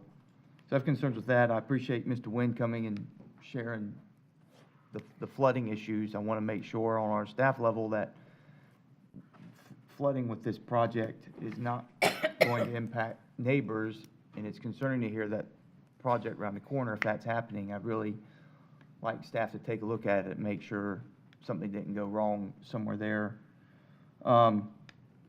based on, if this neighborhood comes to fruition, just as the folks on Hazel don't want neighborhood and school traffic going down their road, the folks moving into this neighborhood probably have the same concern. So I'm tending to align with, at least start off with a gated access for emergency access on Hazel with pedestrian with a gate so school kids and parents can walk their kids to and from school. I think that's a happy medium and we figure out the sidewalks. And once we know the condition of the road and as, progress happens in this area, a gate can be temporary. And then if it's appropriate to remove the gate for full access with both communities agreeing to that, then I think that might be a good fix there for at least, short term. Going back to your point, and one of the residents brought it up, there absolutely should be no construction traffic on Hazel. And I'm sorry, did you say there would be a turn lane into this neighborhood? Is there a name for the neighborhood? Did you say you were making turn lanes? Yeah, so that's where the construction traffic should And be. construction traffic doesn't need to be, we don't know the condition of this road to even handle. Yeah, I would say it I'm should pretty go on concerned there. about that too, Let's have the applicant come back up and tell us what the restriction is on construction.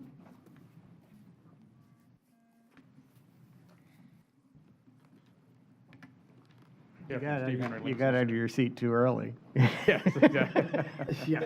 So when we are building left and right turn lanes on Hudson into the project driveway, that is in the traffic analysis, and we meet the warrants. To the for both of main those. entrance, you got right and left turns? Correct, yes. Okay. Thank you. Is there another question? So is there a To answer the second part. construction, is there specific that it'll travel? She'll to answer the Hudson? question. There Okay. is not a current condition in the MPUD that restricts construction traffic on Hazel, but we would accept a condition that read that. Let's do that. Yeah. Okay. While you're up, can we go back to the map that just shows all the interconnection for the future? I think that one shows it the best. So earlier, when we first met, were there more connections that were potential that were just not connected, but, I'm going to have to ask Joe Simino to answer the question about iterations of plans and where we showed accesses and why. because right now, I see the one on the right side a little bit. I thought we had one even going the far right. I see we do have one down low here, another one down low. But were there any other connections that were proposed for later on in case a development did come in? Afternoon, everyone. Joe Simino with WRA Engineering, 12363 Hampton Park Boulevard, Tampa, 33624, and I have been sworn. There was never, that cul-de-sac you see on the east side, that never poked through. I think initially we only had one access to the north, but because of the width east to west of the project, we added the other one that's that upper lobe on the right-hand side. Right. So I think we've actually added we've added cross connects as the plan has been iterated.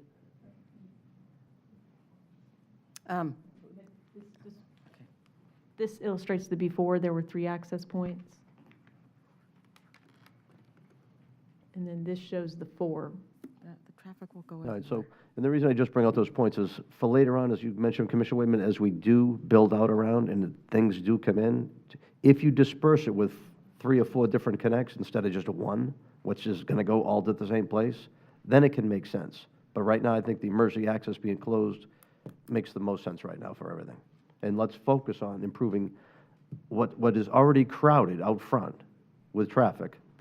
Let's go fix that stuff with the infrastructure, and let's use the impact fee money we've got coming in from the project to go do that stuff. And let's go improve what's there before we open up a can of worms we don't have to open up. Sonia, can you put my picture up with the end of that road, please? I just want to remind you that the way this road was built, as it's part of a system.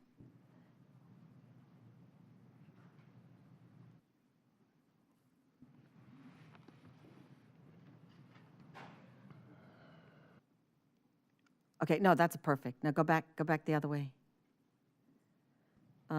Gee, I don't know if is that fence still there? Yeah? That is a road that was meant to continue. That is not a cul-de-sac or a three-point turnaround. That is a road that's going into the To be property added to the to. next of it, to the next one. So, again, I think it benefits the people on Hazel to be able to get out to Hudson without going on Cobra. So that's, I'm not going to keep going there. Mr. Waitman? Yeah, thank you. Yeah, Commissioner Stark, I'm not disagreeing that this road isn't meant to not be used for a larger purpose. I don't think it's ready to be used for that greater volume of traffic today. Agree. That's what the gate, so if we Yeah, have that's access. not gonna help So today. if folks have access that live in this community to Hudson Ave, and they have access to come and go, to take their kids from school, be it by foot or car, just for them, it's VIP gated access, if you will, then over time, and we see the wear and tear on this You're road. saying gated, not emergency? But for emergency, but people on Hazel don't go in and out of there potentially. But the folks that live in this community get their kids to and from school. I didn't hear objection. You're saying putting a gate there, You're talking not, about pedestrian traffic? Yes, to get to and from Pedestrian traffic. school and emergency access for. they're not, I don't think these people are going to walk their kids to school.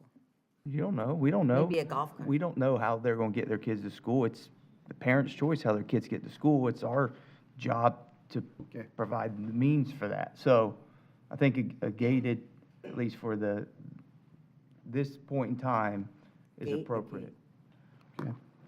Mr. Chairman? I'm trying to understand if Ready you're to saying a gate. Mr. Mariano, I'm ready to make a motion if you want. You open. I'm ready. Okay. All right, I'm going to move approval Gonna say emergency. with an emergency access only at Hazel. That's not what you said. I'm going to look for staff to use the $250,000 contribution for sidewalks to be looked at where the best place to put them, and that could be on the east side, heading up to the school, to where they look. I want to have staff take a look and maybe bring it back to us at a better time. We can actually study it, to go look at those improvements on Hudson and Cobra Way, the right turn, right out, left turn lanes, and possibly the Hayes Hudson Road. Okay. Chairman? Yes, sir. Commissioner Mariano, would you consider amending your motion to add ability for the pedestrian gate, or however we want to design it, so folks can use Hazel to walk or bike to school within this? Yes, I think I thought that was in the development, but if not, It is? I want that in. Confirm? Okay. Yeah, that is in, okay. I'll second Commissioner Mariano's Any motion. change? Mr. Chairman, what neither motion or seconder has done in my tally is restrict construction traffic on Hazel Avenue. I will add that to my motion to restrict the construction traffic on Hazel Ave. Second. And then, I think the Another end tweak. of what you said about the intersection is probably not a development condition, but is direction to staff. Direction for staff. Yeah. Okay.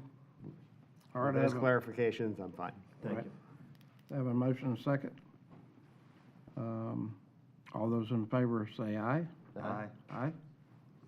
All opposed, like sign. Nay? Okay. We got, it passed 3-1.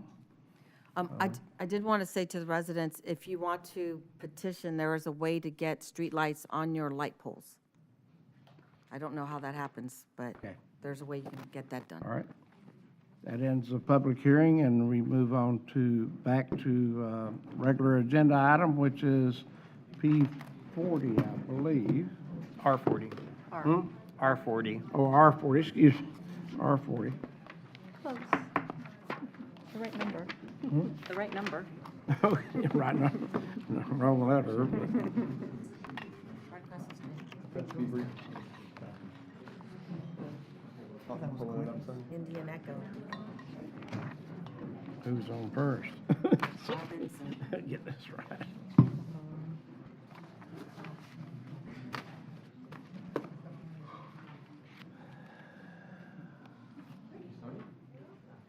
Hello, everyone.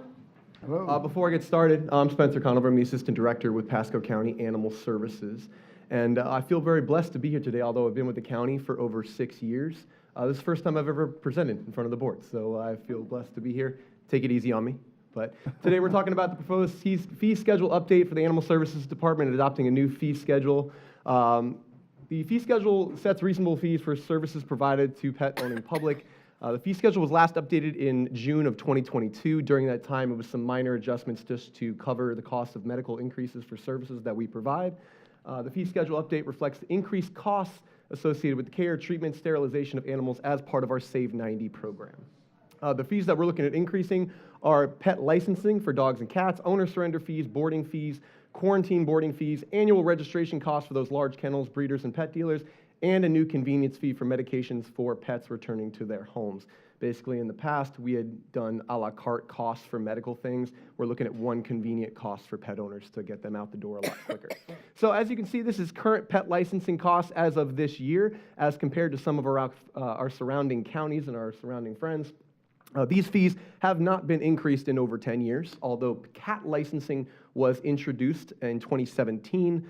These fees have not been increased in over 10 years. And so our proposal is looking at our fiscal year 23 costs and the new costs in fiscal year 24. Those would be incremental increases based on the type of animal, whether it be a cat or a dog, and whether that animal is altered or unaltered, whether they're fixed or not fixed.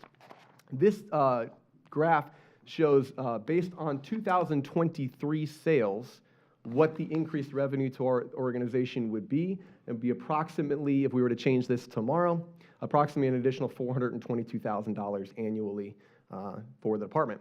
Although we are very excited to share the vast majority of that with our friends in the general fund, we are more excited to have it help our programs as well. We're looking at various programs like deeper investigations for bites. If you guys haven't seen, bites in Pasco County have been on the rise lately, and we're looking at better investigating those, helping stray dogs get back to their owners. Because of more people or animals? There's a lot of different reasons. It's both. Yeah, it's a lot of different reasons. It's actually both. As recently as September of 2022, there was 130 to 140 bites in our county every month. Last month, there were 320 bites in Pasco County, so it's almost doubled in the matter of 2 years. And last but not least, as you all know, the 100% of cat licensing goes to fixing cats in our community through our SNP program. So any increase that you all see for that, that cat licensing, it's going to go directly back into those calls that you receive about cats in people's yards, which we're excited to take care of as well. Some other fees that we're looking at increasing are the boarding fees and the quarantine fees. These are simply because it is getting more expensive to care for the animals while they're in our shelter. These are the fees that are charged to pet owners for picking up their stray animals. Looking at doubling that fee for the application for breeders, pet dealers, and large kennels, as well as their renewal fees every year. Those costs have gone up. And then we are looking at de-incentivizing people surrendering their pets to our shelter. And so owner surrender fees by people who are looking to surrender them to our shelter would go up as well. And then as you can see next to medication fee for return to owner pets, there is no fee for that now because once again, we were doing a la carte, basically charging people for individual medical costs, getting very, very complicated when you're figuring out how much you have to charge per pill. And so we're looking at a blanket, $20. We will help your pet out and give you the medication to go home if it's on any medication while it's in our shelter. So our recommendation is approved proposed update to the Animal Services Department fee schedule for services by authorizing the chairman to execute the original resolution provided and direct board records to distribute and set forth under the distribution section. And I'm happy to answer any questions. Any questions from the board? Pleasure of the board? Move to approve. I'll second with further discussion, though. Okay, I got a motion and a second, and discussion. Yeah, I don't mind the fees, but I don't want to see the money just go to the general fund. If you guys are doing projects that you're trying to do, so be it. Build that new building. But I'm not looking, but I think the money is kind of like an enterprise, should be like an enterprise fund where you collect what you need to go. Yeah. If there's a way that if you find you're over collecting, then we come back and we take a look at it to They do can go in that. their new building that they need.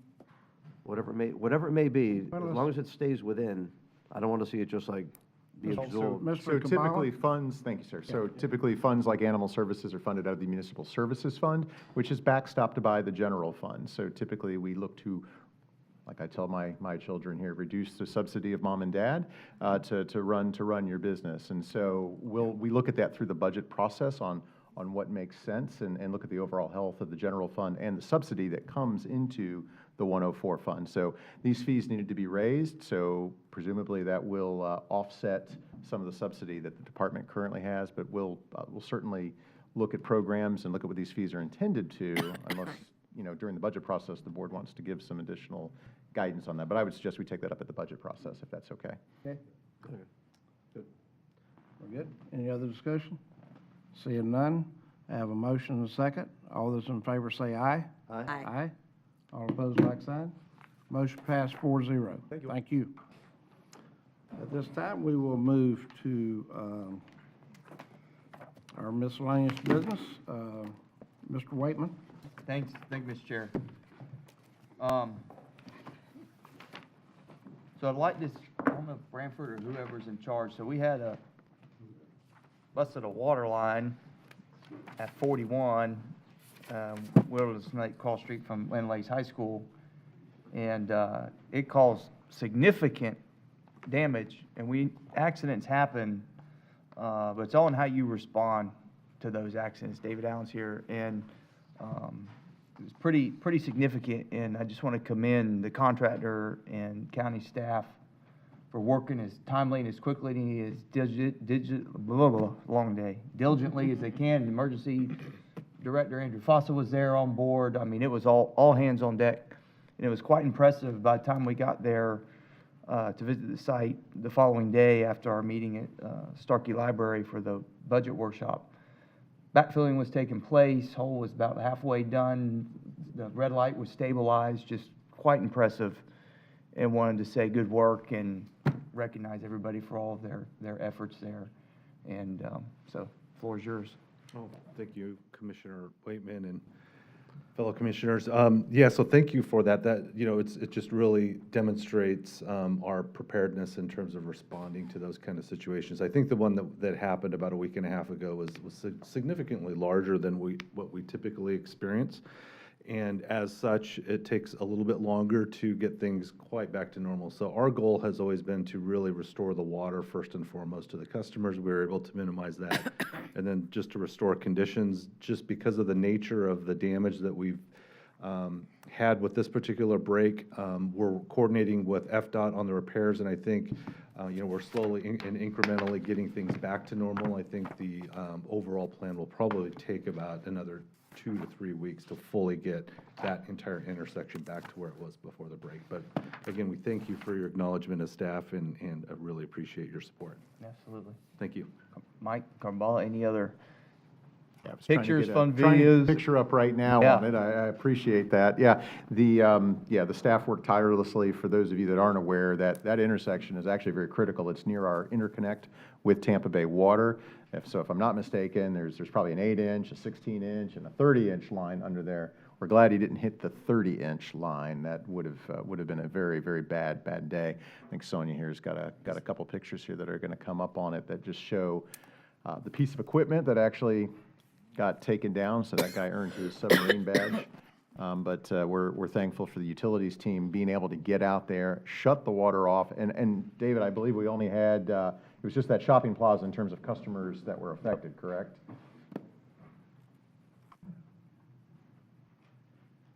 Yes, thank you, Mr. Carballa. Yeah, we only had about 20 customers that were out of service because we were able to isolate the area. And it was primarily the shopping center where the Dunkin' Donuts is, and there's kind of a strip mall on that southeast corner there.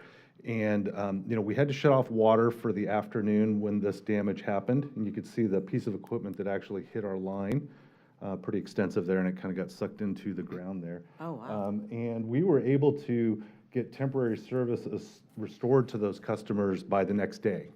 And then we had precautionary boil water notice which was subsequently cleared within a few days after that had occurred. And as Mr. Carballa said, this is a very critical intersection because on the other side is the entrance to the Pasco County School District and Pasco County High School as well. Thank you. And I also believe that engineering services and traffic ops are working with DOT too to make sure that the signals and everything there is still safe. So. And we're good they didn't hit the 30-inch line, right? Amen. Yeah, I was just saying that when you had stepped away. Yes, sir. Yeah. And I'd be, just lastly, I'd be remiss not to mention Public Works and the other county support staff that helped with this. So thank you very much. So fantastic response to somebody's bad day. And yeah, So the next piece I have, I'll pass this down, and so we talk about, the amenities and neat things that happen to Pasco, and so our family, we have a camper, and I'll pass it down, and we go and spend time at Margaritaville over in Auburndale. And I'm not sure how we go about this, but as we look at Sunwest Mine and the park and opportunities around for tourist development and then exciting things to do in Pasco, to see something like a Margaritaville-type RV resort to come in northwest Pasco or down in southwest Pasco, it'd be pretty doggone neat.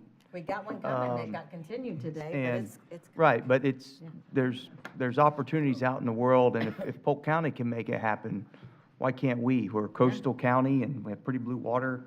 And so I figured I'd just share the brochure if you want to take a look at it and see kind of what their model is, as we're going through our economic development tours and meeting with folks and just bringing everybody's attention and get some general Frankly, thoughts on maybe we it. should pitch Margaritaville to come up to the Sunwest area. Let's send them a letter. Matter of fact, Yeah.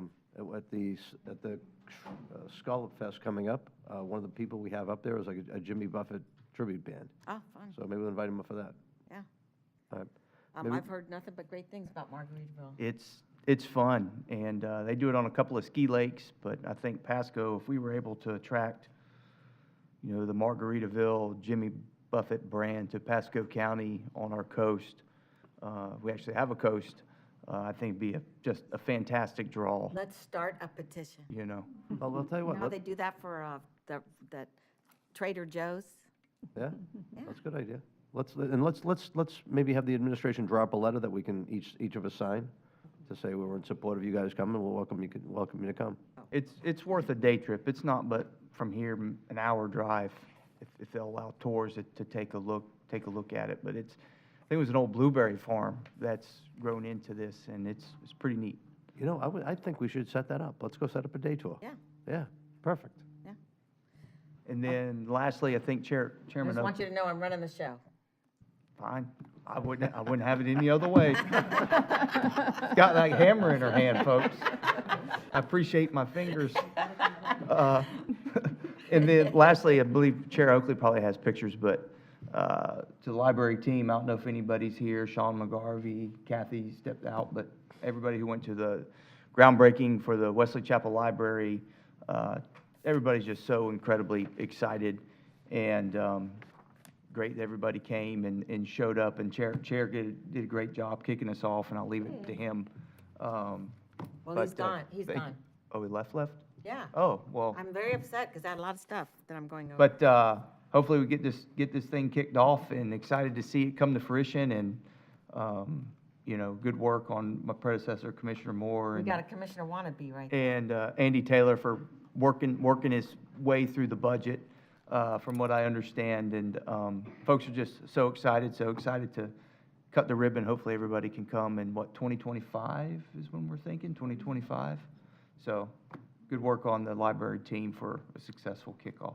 Looks like a beautiful day. It was a Chamber of Commerce day, for sure. That's it. Okay, well, I was going next, but now that I'm chair, I'm last, I guess. So, Commissioner Mariano. Oh, good, I see an opening. Now I have to really be on my toes to remember everything. I want to thank the board. Today, we had put a sidewalk project together on Ranch Road, which I think was critical. So I appreciate everyone's support for just letting that fly right through. Gulf Highlands is a up-and-coming area as far as between there and Palm Terrace. That stormwater project is moving along. I hear we're getting to paving coming up starting tomorrow, which is going to really help the neighborhood up. The pipes are already in, so it's going to be a great thing. And I know I want to thank Mike and Jason and all the stormwater team, because we had a meeting, and David Allen as well. We shut down the ponds for the treatment of water at Palm Terrace, so they've been dry, but we're still in the decommissioning process and won't be done that till July. So it's kind of, there's a delay there to when we can actually use it for stormwater, but they are looking at taking everything along the edge for the spray field that runs along near Arbordale, runs all the way around the whole spray field there. There's a lot of land that can be taken where they're going to try to look at minimizing and taking down some of the dirt where water can go in there, percolate, and actually drain out. They're also checking out the other drains. So I'm very pleased that we have that cooperation and quickness to move quickly before stormwater season. I'd also like to say that, you know, I mentioned this last meeting, so let me go a little further with it. I really want to see us get some signs together for people that are out there panhandling. The ones that come to me, and I think if you have them as well, Catherine, I know you do, let's get these signs made up. Let's take a look at it and bring it back.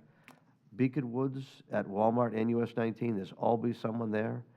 State Road 52, any quadrant there, they're out there. And recently, I just saw one this past week over at Regency and Ridge that they hide by the signs, so they're hard to see, but they're out there.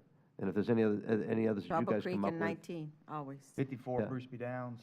Okay, so let's get some signage out there, so people know as they're coming up, they cannot transact business in our right-of-way ordinance, and there's a fine not only for the person who's accepting, but also giving.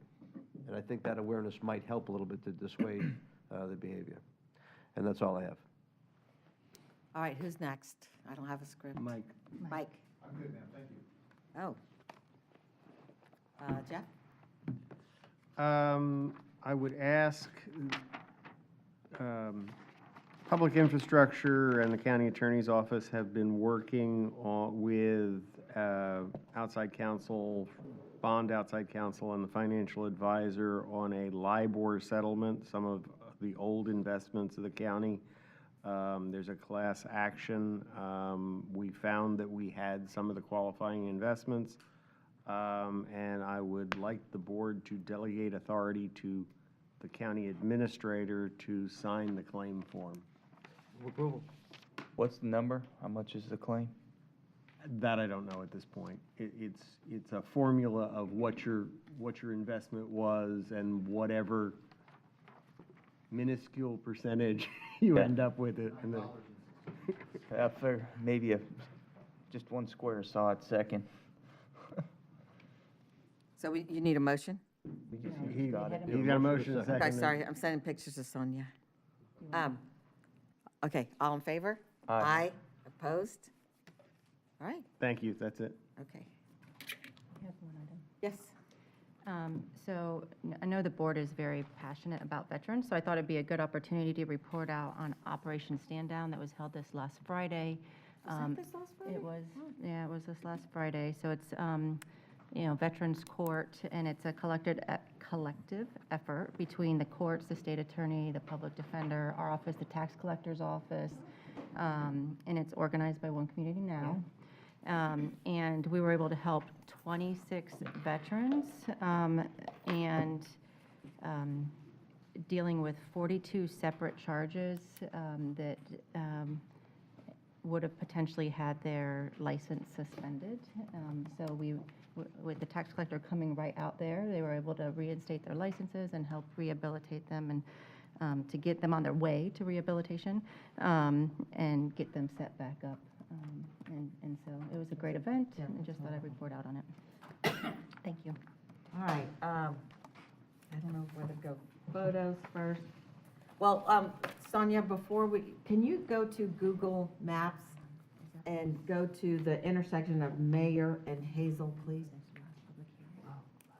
So, as I mentioned, I did go out to this area. I'm not in this area very often, but I was pretty surprised at the code violations that I was witnessing. So that's perfect. See that house right there?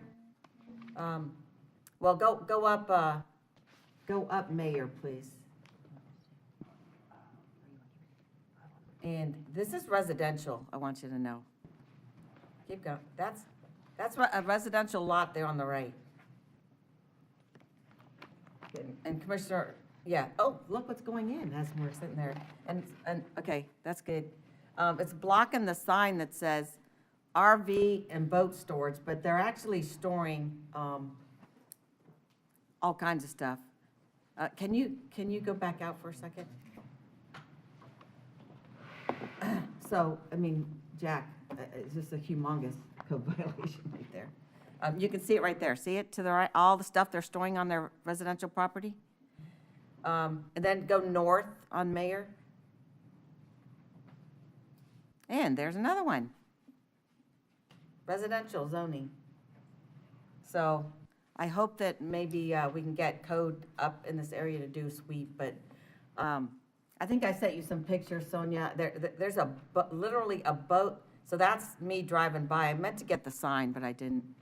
Oh, there's a boat on the right-of-way at Hudson and Cobra, right near there. And an old decrepit boat, no motor, just.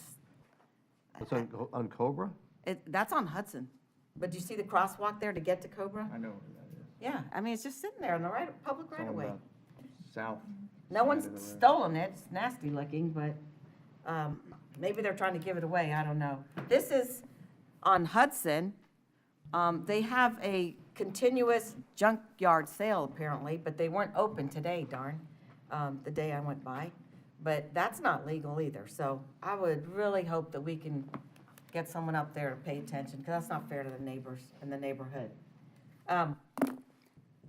Okay, we had a Lectures on the Lawn at Starkey TLC, and we had the Tampa Zoo up. It was wonderful, and your kids would have loved it. The discussion was about the manatee rescue, but we learned all kinds of stuff about the zoo. I wasn't very good at taking pictures, but these are the two girls who go out with Fish and Wildlife and FWC and get the manatees that are having issues out on the water. So, I mean, and this is the truck that they transport them in. And it was just a really nice event. I think we had 40, 50 people there. Pretty good. So it was very nice. Instead of calling it Lectures on the Lawn, we now call it Lectures at the Ranch, which is fun. So we'll have more, but maybe one day some of you guys can attend it. But it's lifelong learning happening at Starkey TLC. All right, what else do I have up there? Oh, that's part of the lecture. Yeah. Okay. And I'm going to go by your photos, my order. All right, so I had my meeting on the Anclote River Park. We pretty much had standing room only. And we had a group of people who wanted to run the meeting, but we wouldn't let them run the meeting. And we had a great meeting, I thought. Kathy, thank you so much for coming. And Keith presented, and there were a lot of boaters there that were happy to hear what we were doing, because there are issues there on a Saturday morning, and they all attested to that. Of course, we had some people who didn't want anything to happen. But I think the meeting went really well, and we got a lot of complimentary emails afterwards, so I just want to thank staff for putting this on. We were a little nervous. You can see we had a lot of news channels there. Bay News 9 was there, and I don't remember who the other one was, and then, yeah, and then one of the other ones came and interviewed us the next day. I don't think we have the letter yet from Mr. Overton saying he is. We had word from his attorney that he was going to get out of the contract, but, or whatever the right word is, county attorney, but. Terminate, yes. Yeah, but I don't think we have that yet, so I don't know where that's going. All right, then I had my Trinity Odessa Leadership Council meeting back at the Starkey TLC. So I had 16 folks there from different HOAs and CDDs in the Trinity Odessa area. And we had just a great meeting. This is David. David did a masterful presentation on economic development in the county. And I got a compliments on that yesterday. I can't remember who that was from. Oh, I know. The person from Aristida was telling everyone at the Aristida picnic how wonderful that was. And Michael Cox told me, Commissioner Cox called me to tell me that he had heard it was wonderful. So we had code. You see Chase up there speaking. And then we had Tina Russo going over the trail that's coming in the neighborhood, and David speaking. DOT was supposed to speak. I'm glad they didn't make it, because we wouldn't have been able to fit them in. But because of the incident that occurred at their offices, they were in lockdown, and they weren't able to do anything. So, all right. Okay, last week I toured the new Construction Services Building with JP. JP, if you haven't toured that yet, yeah, it's wonderful. And they're really doing a great job over there. And yesterday, we toured the sheriff's 2 floors. I don't know, I thought the AC was working okay. In the lawyers' rooms, which are on the southwest corner, they were freezing in there, but maybe they like it like that. I don't know. But I am hopeful Do you that. really want lawyers comfortable? Keeping them awake with that big temperature. I do hope that we can work out the access for the people who have AD issues. And we met with JP, and he seems to think that you should be able to get a mag lock entrance very easily on the front right door, because he thinks the lock is already there up top. Because we were quoted that it would be $350,000 to add an access to the front with a card, but I hope someone can get together with JP and maybe find that solution. We're working on a solution to that. Yeah, but it looks good over there. There are a couple things that I wanted to, let me see if I got all this. Oh, Mr. Steinsnyder. Yes, ma'am. 5 years to do the right-of-way on Wesley Chapel Boulevard. For me, that's too long. And that wasn't accurate. Okay. It may have been accurate, but it wasn't complete. It was 2.5 years for the county attorney's office acquisition, and that was after the plans were modified and we got all the legals and sketches, which 2 years is about right for that size project, for taking all that property. Well, 2 years I'd be okay with, but 5 years I'm a little uncomfortable with, because then the price is gonna go up. So I don't know if we need to get more attorneys when that's going on, or whatever. We but- can't do anything until the permits are final and the sketches and legals are prepared. I can't take somebody's property without knowing what it is. Well, I'd like to see that timeline again. Okay. Yesterday, I listened to the Supreme Court, which was Grants Pass v. Johnson on homeless camps. Y'all should listen to it. It's the first time I've ever listened to a Supreme Court argument. I don't know. I'm hoping they give us some tools to help with our issues, but I'm not too hopeful after what I heard yesterday. So you can access that by just going to, I went to the U.S. Supreme Court, I went to the date, and then you can listen to the audio. So, I think it's about an hour, or maybe a little longer. And at AmSkills, we finished a boot camp a couple weeks ago, and I just want to thank our utilities department, because we had 3 people out of the 27 that did not get signed up for interviews. 2 of them were pretty autistic, and they are much harder. But one gentleman was a gentleman of color who had been in prison for 30 years, and no one was willing to take a chance on him. But during the closing ceremony, and I don't know if any of you've been to one yet, we offer people who want to come up and say something about the program, or to anybody or their fellow boot camp teammates, if they want to say anything. And so this gentleman got up and gave the most wonderful, heartfelt speech about his life and how, he paid his debt, and he was so happy to have this opportunity, and that if he didn't get a job, he just still was so grateful to learn something, to meet all the people and feel part of a team, and he felt very positive about his life.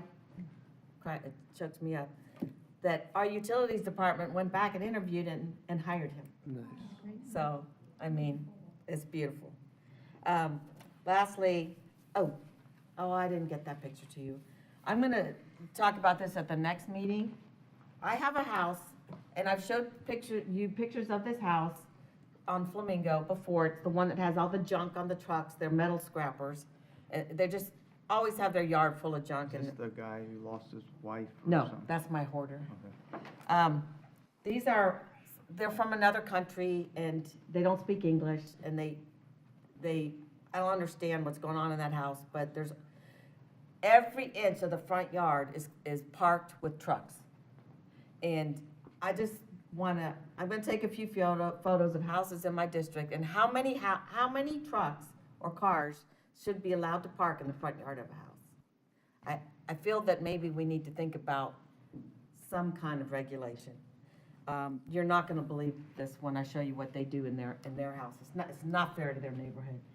And lastly, at some point, we're gonna have to discuss our food truck ordinance, because I think we have an ordinance that we're not following, and if we don't wanna follow it, then we need to change our ordinance, but we need to have some kind of plan, because I'm seeing them pop up everywhere, and there are a lot of them that are popping up where there's no way to wash your hand or a restroom.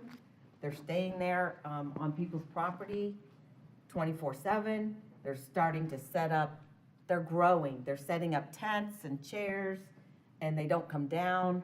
And so we're letting it get away from us, and we need to have a discussion on what's going on. Okay, I think that's it for me. Okay, yes. One more thing. I don't know if they were recognized this morning, but just want to commend the work that Todd and Paula have done for Commissioner Bradford and their family in managing his office and the district and the folks of District 4, and just commend them for their dedication of service to Pasco County, to their commissioner, and anything that we can do to help them as we go to next steps, that my office, and I think all of us are here for them. So best to both of them. Yeah, I'm talking about next steps, in case people are wondering what the process is. I don't know if we've heard yet if the governor's made a decision, but my understanding is, and Jeff, maybe you can chime in if I get this wrong. My understanding is because Commissioner Bradford served less than 2 years, the governor cannot appoint. It has to be a special election, or he just lets it go to a regular election. No. Can appoint, but the term would only be until the next general election. Yeah. Okay, are you sure? Because I heard that only mattered if it was after 2 years, but. No, he Not can, what the statute says. The statute, David is This right. this is what Senator Hooper and Sean told me. well, I spoke to the appointments office yesterday, and they said that he can appoint. Oh, he can appoint. In fact, they gave me the website to file applications for the replacement. Very interesting. Okay. Okay, so, and Ralph, is that what you know as well? So he can appoint? Wow, all this, The term would be limited to the next general election in November. right, and so whoever, the appointed person could run. Right. So I think the misinformation or the confusion is that what you are saying is true if you're a state official. Ah, The statute on county commissioners is very clear. okay.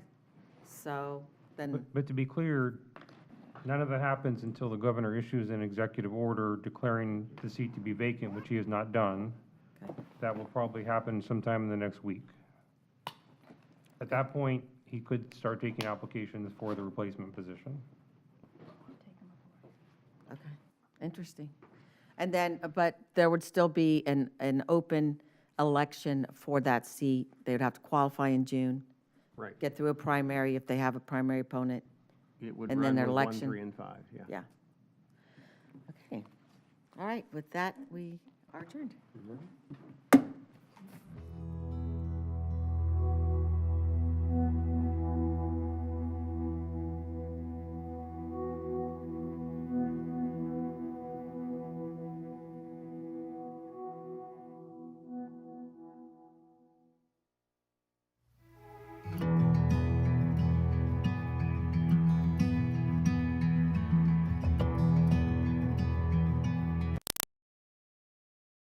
Pasco County waterways and wildlife depend on you to keep them healthy. Excess fertilizer, grass clippings, trash, oils, and pet waste wash into gutters and storm drains when it rains. Stormwater carries these pollutants directly into our lakes and rivers, creating an unhealthy environment for fish, waterfowl, and other aquatic animals. Storm drains are meant for clean rainwater. Most other discharges are illegal. If you suspect an illicit discharge, please contact Pasco County Department of Public Works at 727-834-3611.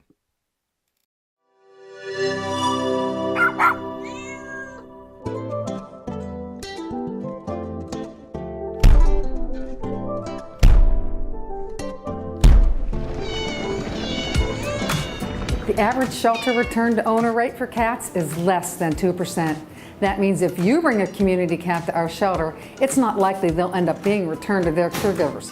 Cats in our communities often have one or more caregivers, and they usually hang out in their home area. The best thing to do for these cats is to leave them be.